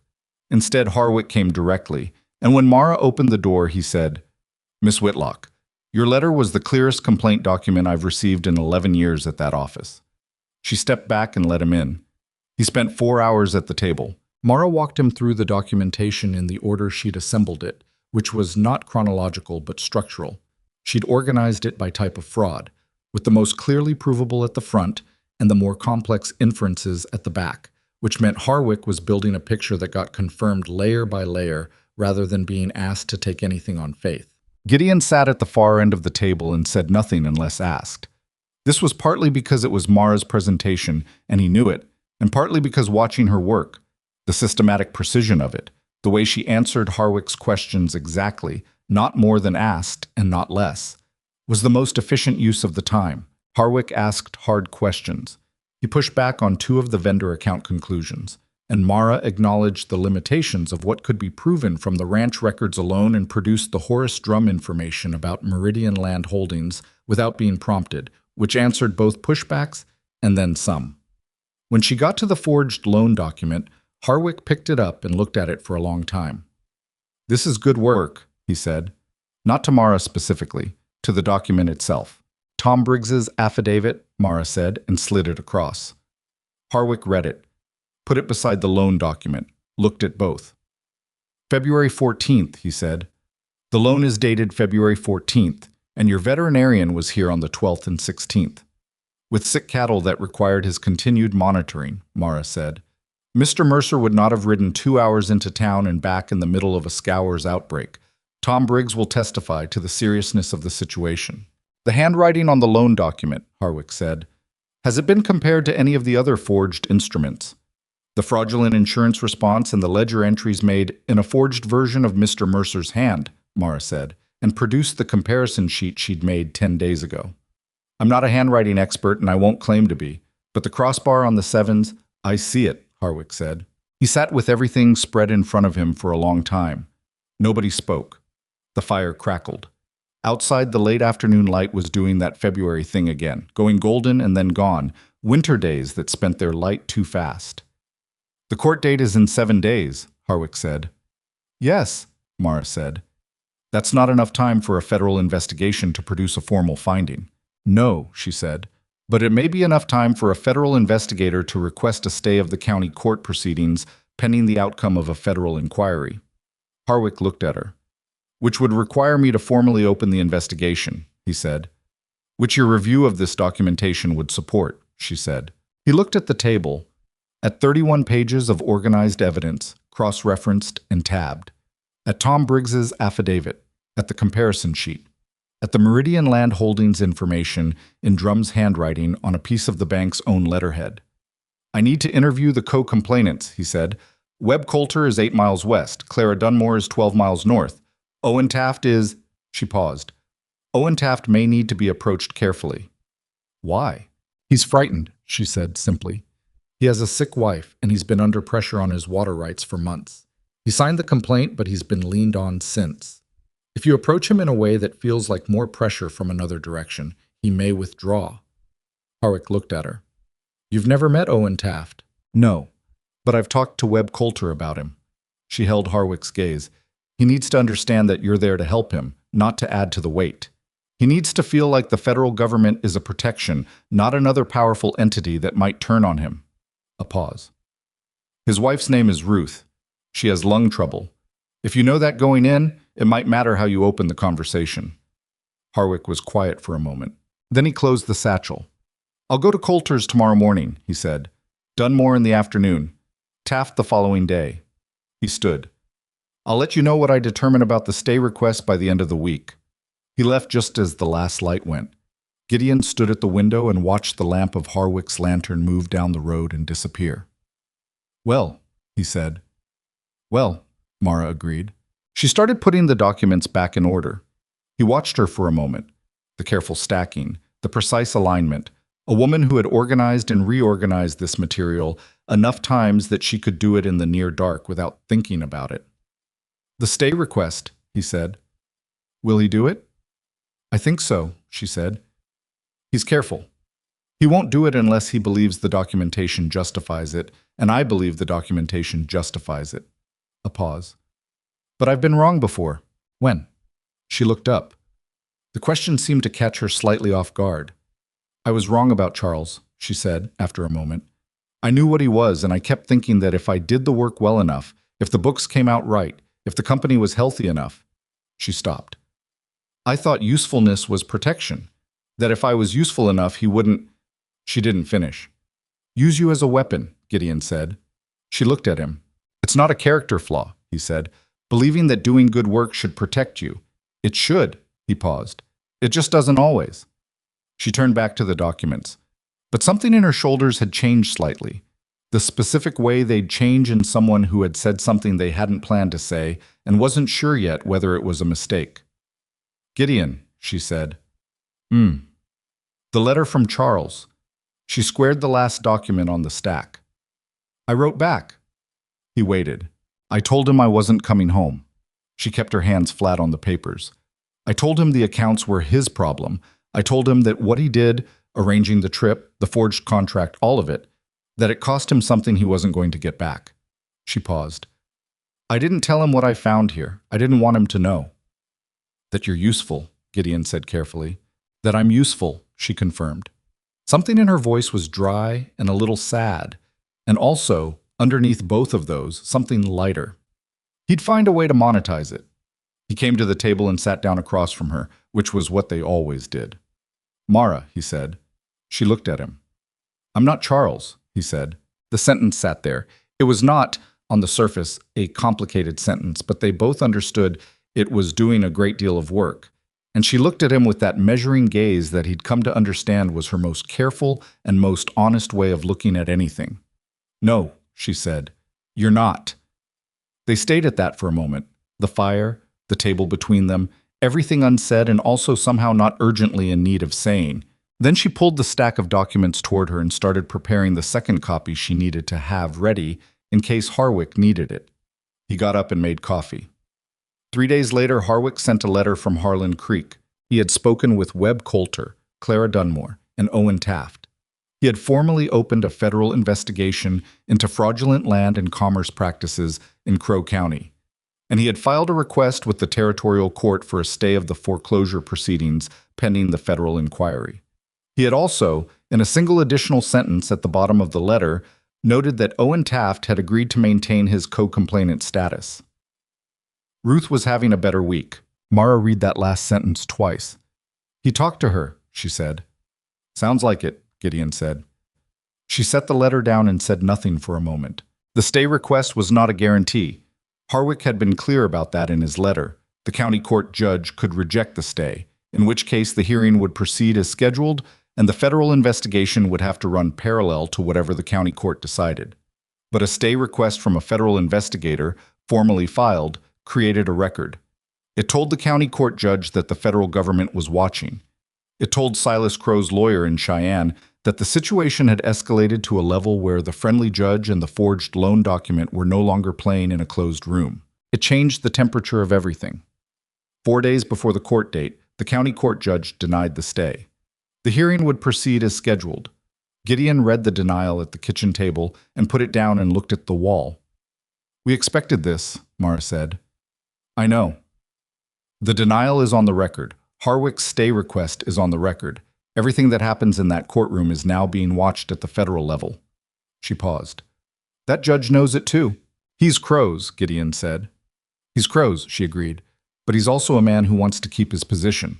A federal investigation that produces findings about a county court judge who ruled against a stay request and then issued a fraudulent foreclosure judgment." She stopped. "He'll bend, but he won't necessarily break all the way." Gideon looked at her. "We still need to win in that courtroom," he said. "We still need to win in that courtroom," she said. 2 nights before the hearing, the second attack came. It was past midnight. Gideon was asleep, genuinely, deeply asleep for the first time in days, when the sound reached him. Not a sound he could have named immediately on waking, something between a roar and a rush, distant and then suddenly not distant. He was at the window in seconds. The herd was moving, not the slow shifting of cattle in a cold night. Running. He could hear it now. The thunder of 400 bodies in motion, the specific panic sound that cattle make when something has frightened them into a stampede. He was pulling his boots on when the first shot came. Not at the house. At the herd. A crack in the darkness, and then another, and the running got louder and more ragged. He had the rifle before he had his coat. He was through the door and off the porch and moving toward the far pasture when he heard Mara's door open behind him. "Stay inside," he said, not looking back. "Bar the door." He didn't wait to hear her answer. He was running. The pasture fence on the north side was down. He could see it in the moonlight. 3 posts snapped at the base. The wire curled back on itself like something had hit it hard. The herd was streaming through the gap and into the open rangeland beyond, dark shapes against the snow, moving too fast to count. There were riders in the dark. 3 of them, maybe 4, moving at the edges of the herd, pushing the cattle toward the gap. He caught the movement rather than the detail, shapes against the darkness. And he came around the east side of the fence line and got behind the corner post and looked. 1 rider close, coming toward the gap from the south, pushing the stragglers. The man hadn't seen him yet. Gideon stepped out from the post. "Stop," he said. The rider turned. He was young, younger than Gideon expected, maybe 22, 23. He had a pistol in his hand. In the moonlight, his face showed the specific combination of fear and commitment that belongs to someone who has talked himself into doing something he knows is wrong and cannot find the exit anymore. "Put it down," Gideon said. The kid didn't put it down. His eyes were going past Gideon, looking for his partners, doing the math on the situation. "Your partners are gone," Gideon said. He didn't know if that was true, but the sound of horses had moved west and the other riders were out of sight. The math shifted on the kid's face. "I don't want to shoot you," Gideon said. "Put it down." The pistol went down. Not thrown, lowered, slowly, the way someone does it when they're making a decision rather than following an order. "On the ground," Gideon said. "Hands on the fence post." The kid complied. His hands on the post were shaking. Whether from cold or fear, Gideon couldn't tell and didn't especially care. I was looking at the herd, the dark mass of cattle, still moving through the gap and beyond, spreading into the open range, and a number starting to form in his head that he didn't want to think about. A number that represented how long it would take to gather 400 head from open rangeland in February, and what that would cost and how many he'd lose to the cold and the distance before he could get them back. He heard footsteps behind him and spun. Mara. She had not stayed inside, she had not barred the door. She was standing at the edge of the fence line in her coat over her nightclothes, her breath coming fast from running, with a lantern in one hand and his spare pistol in the other. He stared at her. "I know how to use it," she said before he could speak. "My father insisted." She looked at the kid with his hands on the fence post, then at the gap in the fence, then at the rangeland beyond it, where the cattle had gone. How many got out? I don't know yet. He turned back to the kid. Who sent you? The kid said nothing. Son, Gideon said, there is a federal investigation open into Silas Crow's land operations. That investigation is going to produce findings that will result in criminal charges. You are currently holding evidence of cattle interference and property destruction, which are federal offenses on their own. He paused. Or you can talk to me now tonight, and I can tell the investigator you cooperated. The kid stared at the fence post. Crow's foreman, he said finally. Hale, he organized it, said it was just scaring some cattle. Nobody was supposed to... He stopped. Nobody was supposed to get shot, Gideon said. The kid said nothing. How many men? 4 of us. Where are the other 3 now? Rode west when you came out. Hale said if anyone came out, we split off and met at the creek crossing. Gideon bound the kid's hands with fence wire, tight enough to hold, not tight enough to cut, and tied him to the solid fence post that was still standing, and left Mara with the lantern and the pistol watching him while he went back to the house for rope. It was on the way back, coming around the corner of the barn, that the 4th rider appeared. He hadn't gone west with the others.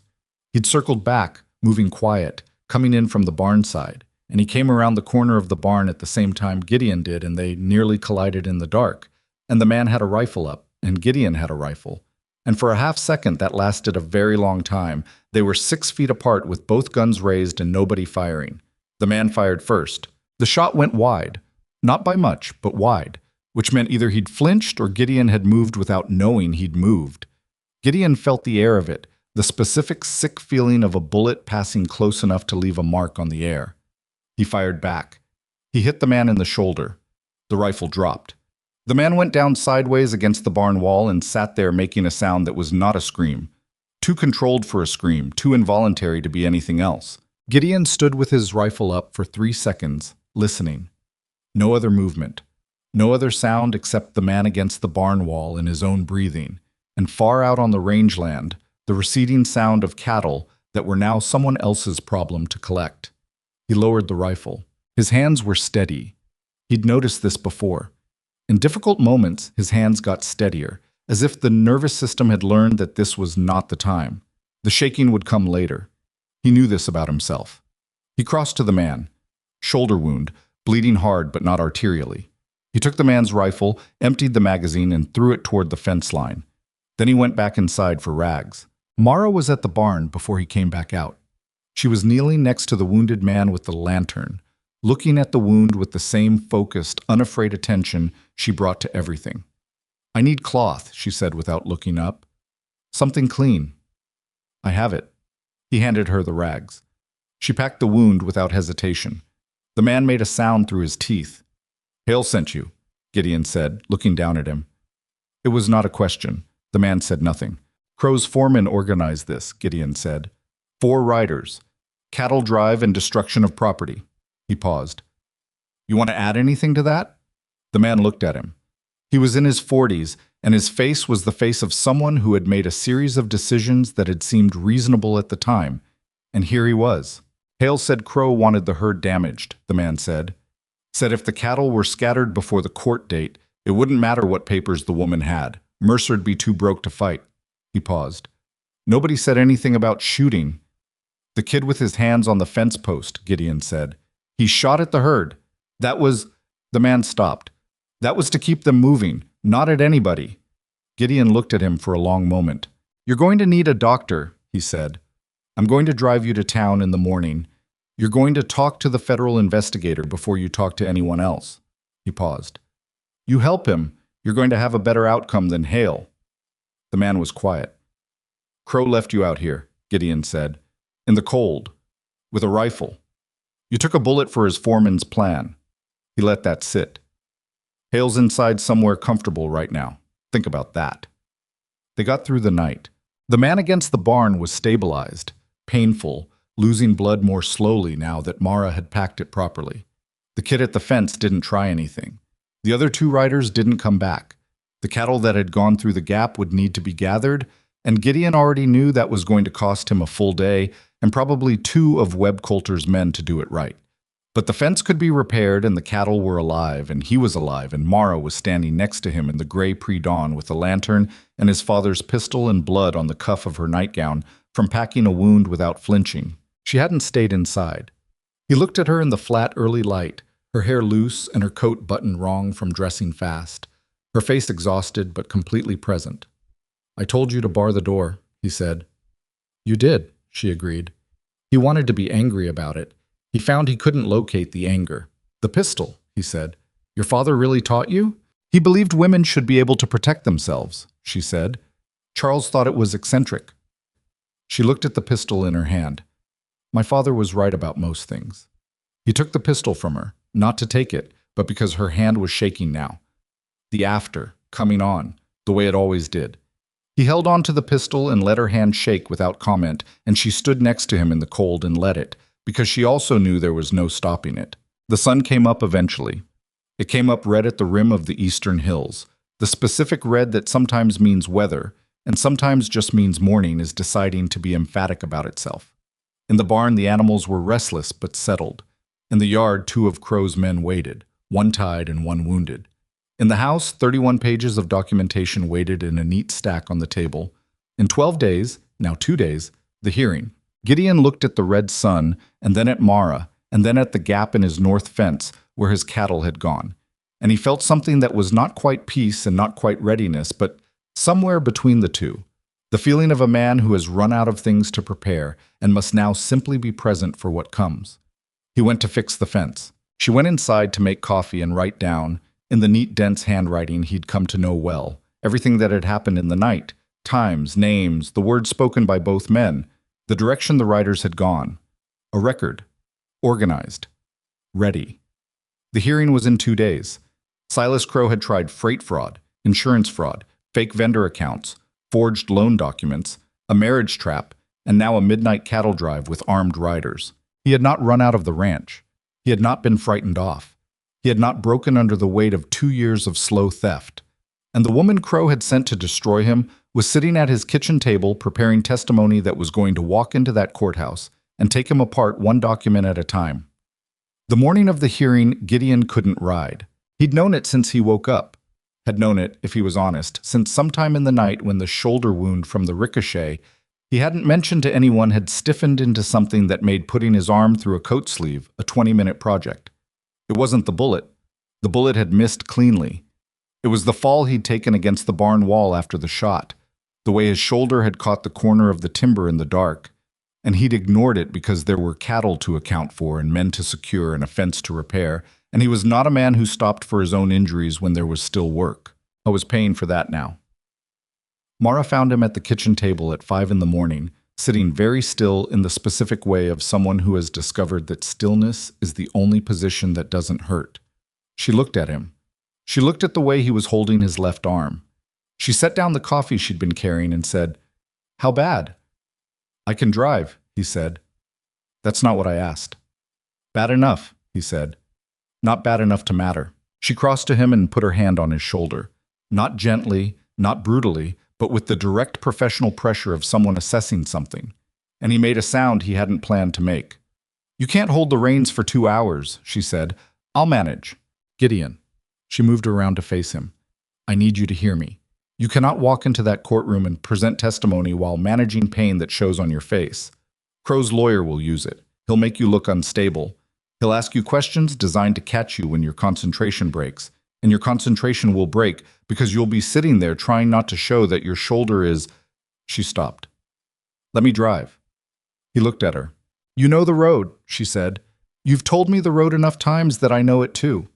She held his gaze. "And everything that needs to be said in that courtroom. I can say it. You are there as the landowner, as the man whose name is on the deed, and you will be present and you will testify when asked. But the documents are mine, the accounting evidence is mine. Let me do what I came here to do." The last sentence surprised them both, he thought. She hadn't planned it. He could see that, but she didn't take it back. He sat with it for a moment. "You didn't come here to do this," he said. "No," she said, "but I'm here, and this is what needs doing." She picked up her coffee. "So, let me drive." They left at first light. The road to Harlan Creek was clear. The weather had held for 4 days, which was longer than February had any obligation to hold. Mara drove with the competence of someone who had said she knew the road, and actually knew the road, hands steady, pace appropriate to the conditions, not talking because she was managing the horse, and also, he could tell, going through something in her head, the same interior movement through a room that he'd come to recognize as her thinking. He sat on the right side of the bench with his left arm held close and watched the country pass and thought about Eleanor. I thought about Eleanor more honestly than he had in a long time, which was something about being in motion, about the cold air, about not having the work of the ranch as a buffer. He thought about the way she used to sit at the table with the accounts, the same way Mara sat at the table with the accounts. Not the same woman, not the same mind, not the same anything, except the specific quality of someone who gives their full attention to a problem and doesn't look up until the problem is solved.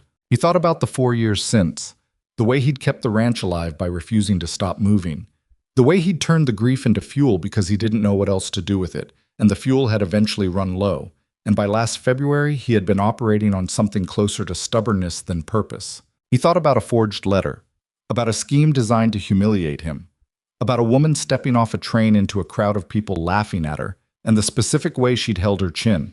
Sometimes the worst thing that ever happens to you is also the thing that finally breaks the season you've been stuck in. He didn't say any of this out loud, but he thought it, honestly, in the cold morning air on the road to Harlan Creek, and it settled somewhere in him in a way that felt like it would stay. "The shoulder man," Mara said, without looking at him. "Tom Briggs can look at it after." "Before," she said. "After," he said. "I'm not walking into that courthouse coming from a doctor's office." She didn't push it, but he could feel her disagreeing in the silence, which he'd also come to recognize. Harlan Creek was already awake when they arrived, more awake than it had any reason to be at 8 in the morning on a Tuesday in February, which told him that word had gotten around about the hearing. He saw it in the people on the street who turned to watch the wagon, in the cluster outside the general store, in the 3 men outside Crow's saloon who were there earlier than they'd have any honest reason to be. He also saw Webb Coulter's wagon outside the courthouse, Clara Dunmore's horse at the hitching post, Taft's old gray mare that everyone in the valley knew on sight. They'd all come. James Harwick was on the courthouse steps when Gideon and Mara pulled up. He had his satchel and the specific alert, slightly grim expression of a federal employee who has done everything he can and is now watching to see if it's enough. "The stay was denied," he said, coming down the steps to meet them. "We know," Mara said. "The judge is Aldous Fitch's cousin," Harwick said. "I found that this morning. I don't know if we can use it." "Write it down," Mara said. "Date and time you discovered it, how you found it, the exact familial relationship if you have it." She was already moving toward the steps. "If the ruling goes wrong, the appellate record needs to show that the relationship was known and undisclosed." Harwick wrote it down on the courthouse steps.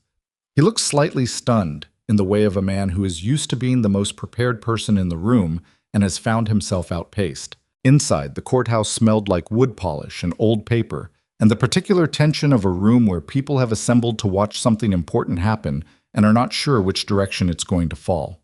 The gallery was full. Not packed, not quite, but substantially fuller than a routine foreclosure hearing would account for. Gideon recognized faces. Ranchers. Merchants. The woman who ran the post office, who he hadn't seen at any public event in 3 years. Webb Coulter put his hand briefly on Gideon's good shoulder as they passed. Clara Dunmore nodded at Mara with the same look she'd had when she first saw the documentation, something between assessment and respect. Silas Crow was at the front of the room. Gideon had not seen him in 8 months, not since a chance encounter at the cattle auction in Laramie, where Crow had been expansive and friendly, and Gideon had been polite and brief, and they'd both known exactly what that exchange was. Crow was 61 years old and looked like 61 years of having things go his way. Heavy through the chest, silver-haired, with the deep-seated confidence of a man who has never lost anything he seriously tried to keep. He looked at Gideon when they came in. He didn't look at Mara. That was a mistake, but Crow didn't know it yet. Aldous Fitch was next to him, a thin man with reading glasses pushed up on his forehead and the slightly elevated bearing of a lawyer who has never lost a case he cared about and expects today to be consistent with that record. Gideon and Mara sat at the opposite table. Harwick took a seat in the gallery, close to the front, where he could be visible without being a participant. His presence was its own message. A federal investigator watching a county court proceeding was a message that everyone in the room could read, including the judge. The judge came in. His name was Harold Pitts. He was 64, heavy, and had the kind of face that gave nothing away because there was very little going on behind it that he bothered to organize into expression. He sat, called the session to order, established the matter before the court, and looked at Fitch to present. Fitch was good. Gideon had to give him that. He presented the loan document smoothly, with the calm authority of a man who has handled the paperwork of 1,000 transactions and knows exactly how a real document should sound. He established the debt amount. He cited the default period. He produced bank records from the First Territorial Savings showing payment history. Fabricated, Gideon knew, but fabricated well.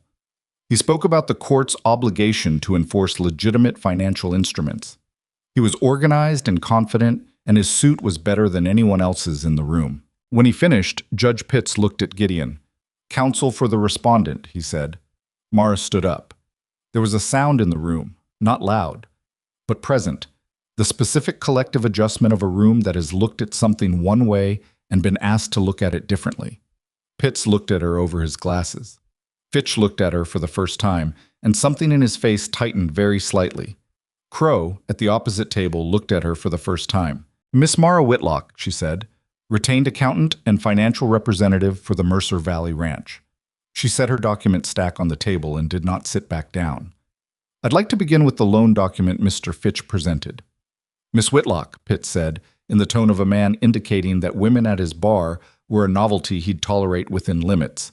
"This is a debt recovery proceeding. The instrument is before the court. The instrument is forged," Mara said. She said it the way she said everything, flat, direct, with the specific absence of drama that lands harder than drama. The room went very quiet. "That is a serious allegation," Pitt said. "It is," she agreed. "I have documentation to support it." She picked up the first exhibit. The loan document is dated February 14, 1878. On February 12 and 16 of that same month, Mr. Mercer's veterinarian, Thomas Briggs, attended a cattle illness at the Mercer Valley Ranch, requiring his personal presence and a return visit. Mr. Briggs's invoice records and his sworn affidavit are before the court as Exhibit A. She handed the exhibit to the court clerk without being asked. A man managing an active cattle illness requiring veterinary care 4 days apart would not have ridden 2 hours into Harlan Creek to sign a loan document on February 14, she said. Mr. Briggs, who is present in this courtroom today, is available to testify to the severity of the illness and Mr. Mercer's continuous presence at the ranch during that period. In the gallery, Tom Briggs raised his hand briefly. He was 62 and had been a veterinarian in this county for 30 years, and his face said plainly that he would like to testify. Fitch was on his feet. "The affidavit of a veterinarian doesn't establish Exhibit B," Mara said, and handed the clerk the handwriting comparison. The signature on the loan document and the signatures on 3 other forged instruments identified in our documentation share a consistent handwriting characteristic, specifically the crossbar formation on the numeral 7, that does not appear in any authentic document bearing Mr. Mercer's signature. She turned to the courtroom. "I am not a handwriting expert, but James Harwick, federal investigator currently conducting an inquiry into fraudulent land practices in this county, has reviewed these documents and can speak to their consistency." Every head in the room turned toward Harwick, who did not look away from the judge. Pitts was doing something with his face that suggested internal calculation. He was Crow's. Gideon had no doubt about that. But he was also a man sitting in a courtroom with a federal investigator in the gallery and 30 years of his own career at stake, and the arithmetic of his situation was changing with every exhibit that got handed to the clerk. "Clerk, Exhibit C," Mara said, and kept going. She went through the freight overcharges with the original contract and the 19 months of inflated invoices. She went through the insurance fraud with the forged response letter. She went through the fake Caldwell accounts and the Meridian Land Holdings connection and Aldous Fitch's name on the business registration. And when she named Fitch, he went absolutely still at his table in the way of a man who has just understood that the ground under him is not what he thought it was. She was methodical. She was precise. She did not raise her voice. She did not editorialize or make speeches or reach for emotional language. She let the documents speak, and she connected them with the kind of clarity that comes from having lived inside the material for weeks. from having organized and reorganized it until she knew it the way you know a room you've spent years in. Fitch objected 4 times. Pitts sustained 2 of the objections on technical grounds. Mara adapted without breaking her rhythm, moving around the sustained objections with the patience of someone who has prepared for exactly this and has other routes to the same destination. She spoke for 47 minutes. At the end of it, the courtroom was so quiet that Gideon could hear someone in the gallery breathing. The respondent requests, Mara said, her voice exactly what it had been at the beginning, that the court find the loan instrument fraudulent, dismiss the foreclosure action, and restore clear title to the Mercer Valley Ranch to Mr. Gideon Mercer. The respondent further requests that the court note for the record the connection between the presenting attorney, Mr. Aldous Fitch, and Meridian Land Holdings, the entity receiving fraudulent payments drawn from Mr. Mercer's accounts, and that this record be provided to the federal investigation currently underway. She sat down. Gideon did not look at Crow. He was watching Pitts. Pitts was looking at the stack of exhibits. He picked up the Meridian Land Holdings registration, the one with Aldous Fitch's name on it as registered agent, and he looked at it for a long time. Then he looked at Fitch. Then he looked at Harwick in the gallery. Fitch stood up. He started speaking about the inadequacy of the evidence, about hearsay, about the proper procedures for challenging a financial instrument, about precedent, about the court's obligation to the presenting party. He was still good. His voice was still controlled, but something had left it. The easy authority, the certainty. He sounded now like a man explaining why the fire isn't as bad as it looks while the smoke fills the room. Pitts let him finish. Then Pitts looked at the loan document and the affidavit side by side for what felt like a very long time. "I'm going to recess this proceeding," he said, "until 2 o'clock this afternoon." Fitch's jaw tightened. "Your Honor, the matter before the court is—" "Until 2 o'clock, Pitts said.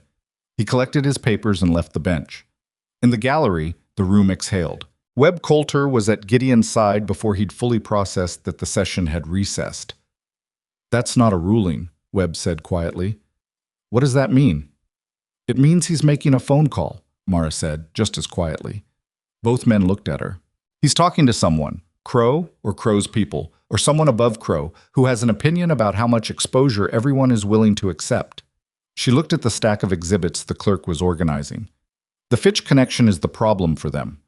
Fitch's name on Meridian Land Holdings connects the fraud directly to Crow's legal operation. If Pitts rules for Crow now, he's not just a friendly judge. He's a participant in a cover-up with a federal investigator in the room. She paused. He's deciding how much he's willing to burn. Harwick appeared at Mara's elbow. He had a piece of paper in his hand. "The cousin relationship," he said. "I've confirmed it with the county clerk's record of birth. Pitts and Fitch are first cousins. I'd like to file a recusal motion before 2 o'clock. "File it," Mara said. He filed it at 1:15. At 1:40, a different judge walked into the courthouse. His name was Edwin Marsh from the neighboring county, and he had been, this was confirmed later, though no one explained exactly how it happened, telephoned by the territorial governor's office and asked to take over the proceeding. Harwick had called in a professional debt that morning. Gideon never asked him exactly what kind of debt or to whom. Some things you accept without the full accounting. Marsh was 57. He had the face of a man who had spent 30 years seeing the ways people tried to take things from each other and had developed a durable intolerance for it. He came in, sat down, read the entire exhibit stack in 35 minutes, asked Mara 3 questions about the Caldwell account timeline, asked Harwick 2 questions about the federal investigation status, looked at the loan document for a long time, and then looked at Aldous Fitch. "Mr. Fitch," Marsh said, "you are the registered agent for Meridian Land Holdings, which received funds from fraudulent accounts operating against the respondent's ranch. You are also the presenting counsel in a case seeking to finalize the transfer of that ranch's property to your client." He paused. "Do you have anything to say about that?" Fitch said nothing, which was, Gideon supposed, the only legally defensible choice. "The loan instrument is dismissed," Marsh said. "The presenting attorney is referred to the territorial bar for review. The foreclosure action is denied. Title to the Mercer Valley Ranch remains with Gideon Mercer." He picked up the Meridian Land Holdings registration.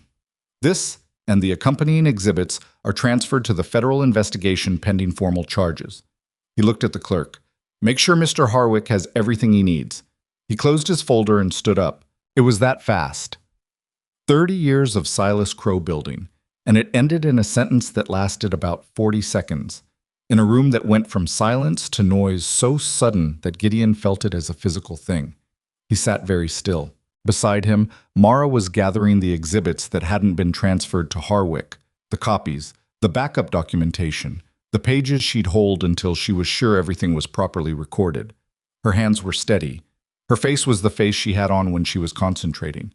She didn't perform anything. She didn't look around at the room for reaction. She just did the next thing. I thought, that's it. That's the thing about her that's been the thing all along. She just does the next thing. Webb Coulter was shaking his hand. Tom Briggs was crossing the room with the slightly dazed expression of a man who has spent decades in this county and has just watched Silas Crow take a public loss for the first time in memory. Clara Dunmore said something to Mara that Gideon couldn't hear over the noise, and Mara said something back, and Clara laughed, a real laugh, not a polite one. At the opposite table, Crow was standing. His face had the look of a man doing internal arithmetic very fast and not liking any of the answers. Fitch had already moved away from him, the physical distancing of a man separating himself from a liability, and was speaking in low, urgent tones to someone near the door. Crow looked across the room at Gideon. For a moment, just a moment, it was just the two of them. The noise of the room fading to background, the 30 feet between the tables collapsing to nothing. Gideon held the look. He didn't say anything. There wasn't anything to say that the exhibits hadn't already said better. He just looked at him, steadily, and let Crow see whatever it was that Crow needed to see, and after a long moment, Crow looked away. I was arrested 6 weeks later. The federal charges took time to build properly, and Harwick was meticulous. He spent those 6 weeks pulling apart Meridian Land Holdings from the registered agent up, tracing the money through 2 intermediary accounts, finding the point where Crow's personal signature appeared on a document authorizing the Caldwell account withdrawals. That was the piece they'd needed. Fitch cooperated, in the end, in exchange for reduced charges, and Fitch's cooperation opened up 3 years of Crow's operations that nobody had been able to document before. The foreman, Hale, was arrested separately on charges relating to the cattle stampede. The wounded rider and the kid at the fence both gave statements that named Hale as the organizer. Neither of them served serious time. Hale served 4 years. Crow's trial was in Cheyenne, in the federal court, and Mara testified for 2 days. She brought the original exhibits and 3 additional months of documentation she'd developed after the county hearing. The prosecutor told her afterward that her testimony had been the most organized and useful he'd seen in 15 years of trying fraud cases, and she thanked him and went to get her coat. She didn't perform that either. The cattle that had scattered in the night attack were recovered, all but 11, which was painful but survivable. Webb Coulter sent 2 of his men for 2 days without being asked, and without any discussion of payment, which was the kind of thing that becomes a foundation. Gideon rebuilt the north fence in 4 days. He switched grain suppliers, and in 6 weeks the herd's condition improved enough to be measurable. In March, the freight overcharge reimbursement came through, $1,140. Not the full amount. The freight company's lawyer negotiated it down, which was galling, but the alternative was years of litigation, and Gideon had enough of that in his immediate past. He took the money and ordered materials. He built the hay barn in April. It took him 3 weeks, working every day the weather allowed, and it wasn't the picture Eleanor had sketched on the back of a letter. It was rougher than that, more practical, with the door facing south because that was correct and not because he was building it for a ghost. He worked on it alone mostly, with Webb coming over 2 Saturdays and Clara's oldest son helping on the framing for 3 days. Mara kept the accounts. She'd set up a proper system by then, organized by category, cross-referenced, with a notation system she'd developed that meant you could find any transaction in under 2 minutes. She'd also, without being asked, written up a summary document explaining the system to anyone who might need to use it in her absence, which she handed to Gideon one evening without comment. He looked at it. "In your absence," he said. She was washing her pen. She didn't turn around right away. "I made it in case," she said. "When I first set it up, I didn't know—" She stopped. He put the document down. "Mara," he said. She turned. He had thought about how to do this. He'd had weeks to think about it, and he was still not sure he was going to do it well, which was uncomfortable because he understood that the doing it well part mattered, that she was a woman who had spent her life being handled badly by people who had not thought about whether they were doing it well, and he did not want to be another version of that. "I want you to stay," he said. "Not because of the accounts. The accounts are—" He stopped. "The accounts are the least of it. I want you to stay because I have not been this certain about anything since Eleanor, and I'm aware that's a strange thing to say, and I don't expect you to—" He was making a worse job of it than he wanted to. He tried again. "You came here to be discarded. I know that, and you've spent your whole life being used for your usefulness and not seen for the rest of it. I don't want to be another man who does that. So I'm asking you to stay as—" He found the word. "As a partner. All the way through, if you want." She looked at him for a long moment. Outside, the April wind was moving through the new grass in the near pasture. The light was different from February, softer, with more intention in it, the specific quality of Wyoming spring that you have to earn by surviving Wyoming winter. "You're not very good at saying things like that," she said. "I know," he said. "You got there eventually," she said.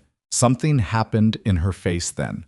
Not the managed composure, not the measured assessment, but something underneath all of that, the thing that had been there the whole time behind the careful doors. It was not uncomplicated. It was the expression of a person who has wanted something for a long time, and is standing at the edge of believing they might actually have it, and is afraid to move too fast in case it turns out to be wrong. She was not a woman who fell easily. He didn't want her to.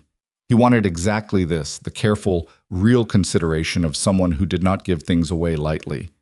"All right," she said. They were married in June, in the valley, with Webb Coulter and Clara Dunmore as witnesses, and Tom Briggs as the man who drove to fetch the traveling minister, because nobody else could be spared from the preparations. It was not a large wedding. It was not an elegant one. The food was good because Mara cooked and she was constitutionally unable to produce food that wasn't good, and the weather cooperated to the extent that Wyoming weather cooperates with anything in June, which is to say it held until late afternoon and then did what it wanted. Owen Taft came with Ruth, who was having a good month, and she sat with Mara for an hour in the afternoon while the men talked cattle and prices, and Gideon watched them from across the yard, Ruth laughing at something, Mara with her hands around a cup, talking in the direct, engaged way she had when she was with someone she'd decided to take seriously. That was the thing, he thought. That was the thing he'd been trying to name since February. She took people seriously. Not performing seriousness, actually taking them seriously, the way you take a document seriously, the way you take evidence seriously, because the truth of a thing matters, and the people in front of you are true in ways you haven't mapped yet. It was not a small quality. He thought about Silas Crow, who had looked at this woman and seen a joke, who had calculated her as a nothing, as a delivery mechanism for humiliation, as a piece in a plan that was really about land and money and the pleasure powerful men take in moving smaller things around a board. He had not seen what she was. Gideon thought there was something worth understanding in that. Not just about Crow, but about the broader habit, the reflexive blindness that decides what a person is worth before they've opened their mouth, that closes the book on a human being based on the cover, and spends years never knowing what it missed. It cost Crow everything he'd built. That was the arithmetic of it, in the end. The very thing he'd dismissed as a weapon had turned out to be the intelligence, the courage, the meticulous patience that dismantled him. He'd seen a woman he could use and thrown her at a man he wanted to break, and she had sat down at that man's table and found every thread of the trap Crow had set and pulled them out one by one, and then she'd driven herself to a courthouse and laid them on a table in front of a judge and said, "Look, just look." The ranch grew that year and the year after. The freight recovery money rebuilt the hay barn. The proper grain supplier meant better cattle by the following spring auction, and the prices reflected it. Mara developed a relationship with Horace Drum at the bank that was built on Drum's persistent sense of obligation. He'd told them about Meridian land holdings, yes, but he'd done it quietly, and he knew that quiet help had limits, and he made up for it in practical ways that mattered.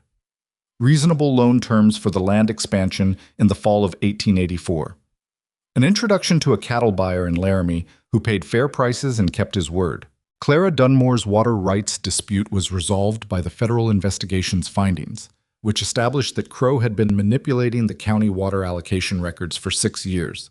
She got back 2 years of damages and a permanent allocation that no one was going to challenge while Harwick's investigation remained open, which it did for 2 more years. Owen Taft held on. Ruth's lungs were never what they should have been, But she had more good months than bad through 1884, and Owen got his grain supplier fraud resolved and bought the additional grazing land he'd been trying to afford for 5 years. He named one of his horses Mara, which he told Gideon was a compliment of the highest order, which Gideon passed on. Mara said, "A horse." Gideon said, "A good horse." She thought about it. "All right," she said, "I'll take it." The valley changed. Not completely. Valleys don't change completely, and people don't. And the frontier in 1884 was still hard and cold and indifferent to individual stories. But the particular shape of fear that Crow had cast over the ranchers in the county, the low-grade constant awareness that he was watching, waiting, finding the places where you weren't looking, that lifted. And in the space it left, people began doing things they'd been putting off. Improving fence lines, expanding herds, having conversations with their neighbors that weren't conducted in the careful oblique language of people who knew they might be watched. Small things. But small things, accumulated, are what a community is made of. Gideon built the hay barn, and then he built a proper storage shed. And then, in the spring of 1885, he broke ground on an addition to the cabin, a room that Mara had not asked for, and that he hadn't announced, just started building one morning. She came out and looked at the foundation lines and looked at him. "What is this?" she said. "Office," he said. She looked at the size of it. "That's a large office," she said. "You have a lot of documents," he said. She looked at him with that measuring look. He looked back. "It needs a south window," she said, "for the light." "I know," he said. "I was going to put the window on the south side." She nodded once and went back inside, and he went back to work. The window faced south.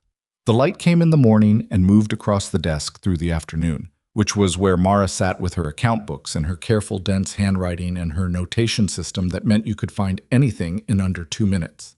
It was not a grand office.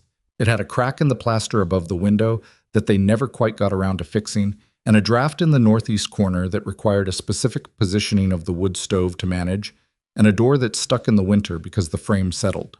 It was real and imperfect, and it worked, which was the best description of most things worth having. She kept the accounts for the ranch, and then, as the word spread in the quiet way that useful things spread, for 2 of the neighboring ranches who needed the help and paid for it honestly. She wrote a letter to the territorial government about standardizing county water allocation records. A letter that took 3 months to write and 6 months to get a response to, and eventually contributed to a policy change that nobody outside the valley would have known traced back to a woman at a desk in Wyoming. She never went back to Philadelphia. She wrote to Charles once a year, on the anniversary of the date the train had left. A letter that was polite and correct and said nothing warm and asked for nothing and included, every year, a single line noting the health of the Mercer Valley Ranch accounts, which Charles read because he couldn't help himself, and which showed, every year, a operation in better and better condition. She never explained this to Gideon. He didn't ask. Some things a person does not for an audience, but for themselves. For the private satisfaction of a truth that doesn't need to be announced to be real. He understood that. He understood her. In the way you understand someone who has become as familiar as a landscape. Not completely, not without surprises, but deeply enough that you know the shape of them in the dark. There is a version of this story where the lesson is simple, where it's about not judging a book by its cover, where a woman proves her worth and everyone learns something and the sun sets on people who have become better versions of themselves. That's not quite what happened. What happened is less clean and more true. What happened is that a man who had been running on empty and a woman who had been made invisible walked into each other's lives through the mechanism of someone's cruelty, and they were both too stubborn and too specific and too imperfect to become something easy. They worked beside each other and argued about fence line repairs and grain suppliers, and the correct way to organize a filing system. And Gideon was not always good at saying the things that needed saying, and Mara was not always good at asking for what she needed. And they got it wrong sometimes. And then they got up the next morning and tried again. What changed was not them exactly. What changed was what they were able to do together that neither could do alone. And that's a different kind of story, a less romantic but more durable one, the kind that doesn't make for a tidy ending but makes for a life that holds. The Valley remembered Mara Whitlock eventually. Not at first. These things take time, and people are slow to replace one version of a story with another once they've settled into it. But by 1886, by 1887, the woman who'd arrived on the train and been laughed at on the platform had become something else in the county's memory. Not a legend, not a symbol, just a person. A real and specific person who had done real and specific things, and the proof was in the records and the policy change and the court documents and the 4 other ranches in the valley that were still standing because of what she'd found in a 2-year ledger and put on a table and said, "Look, just look." That's all it ever was. That was enough.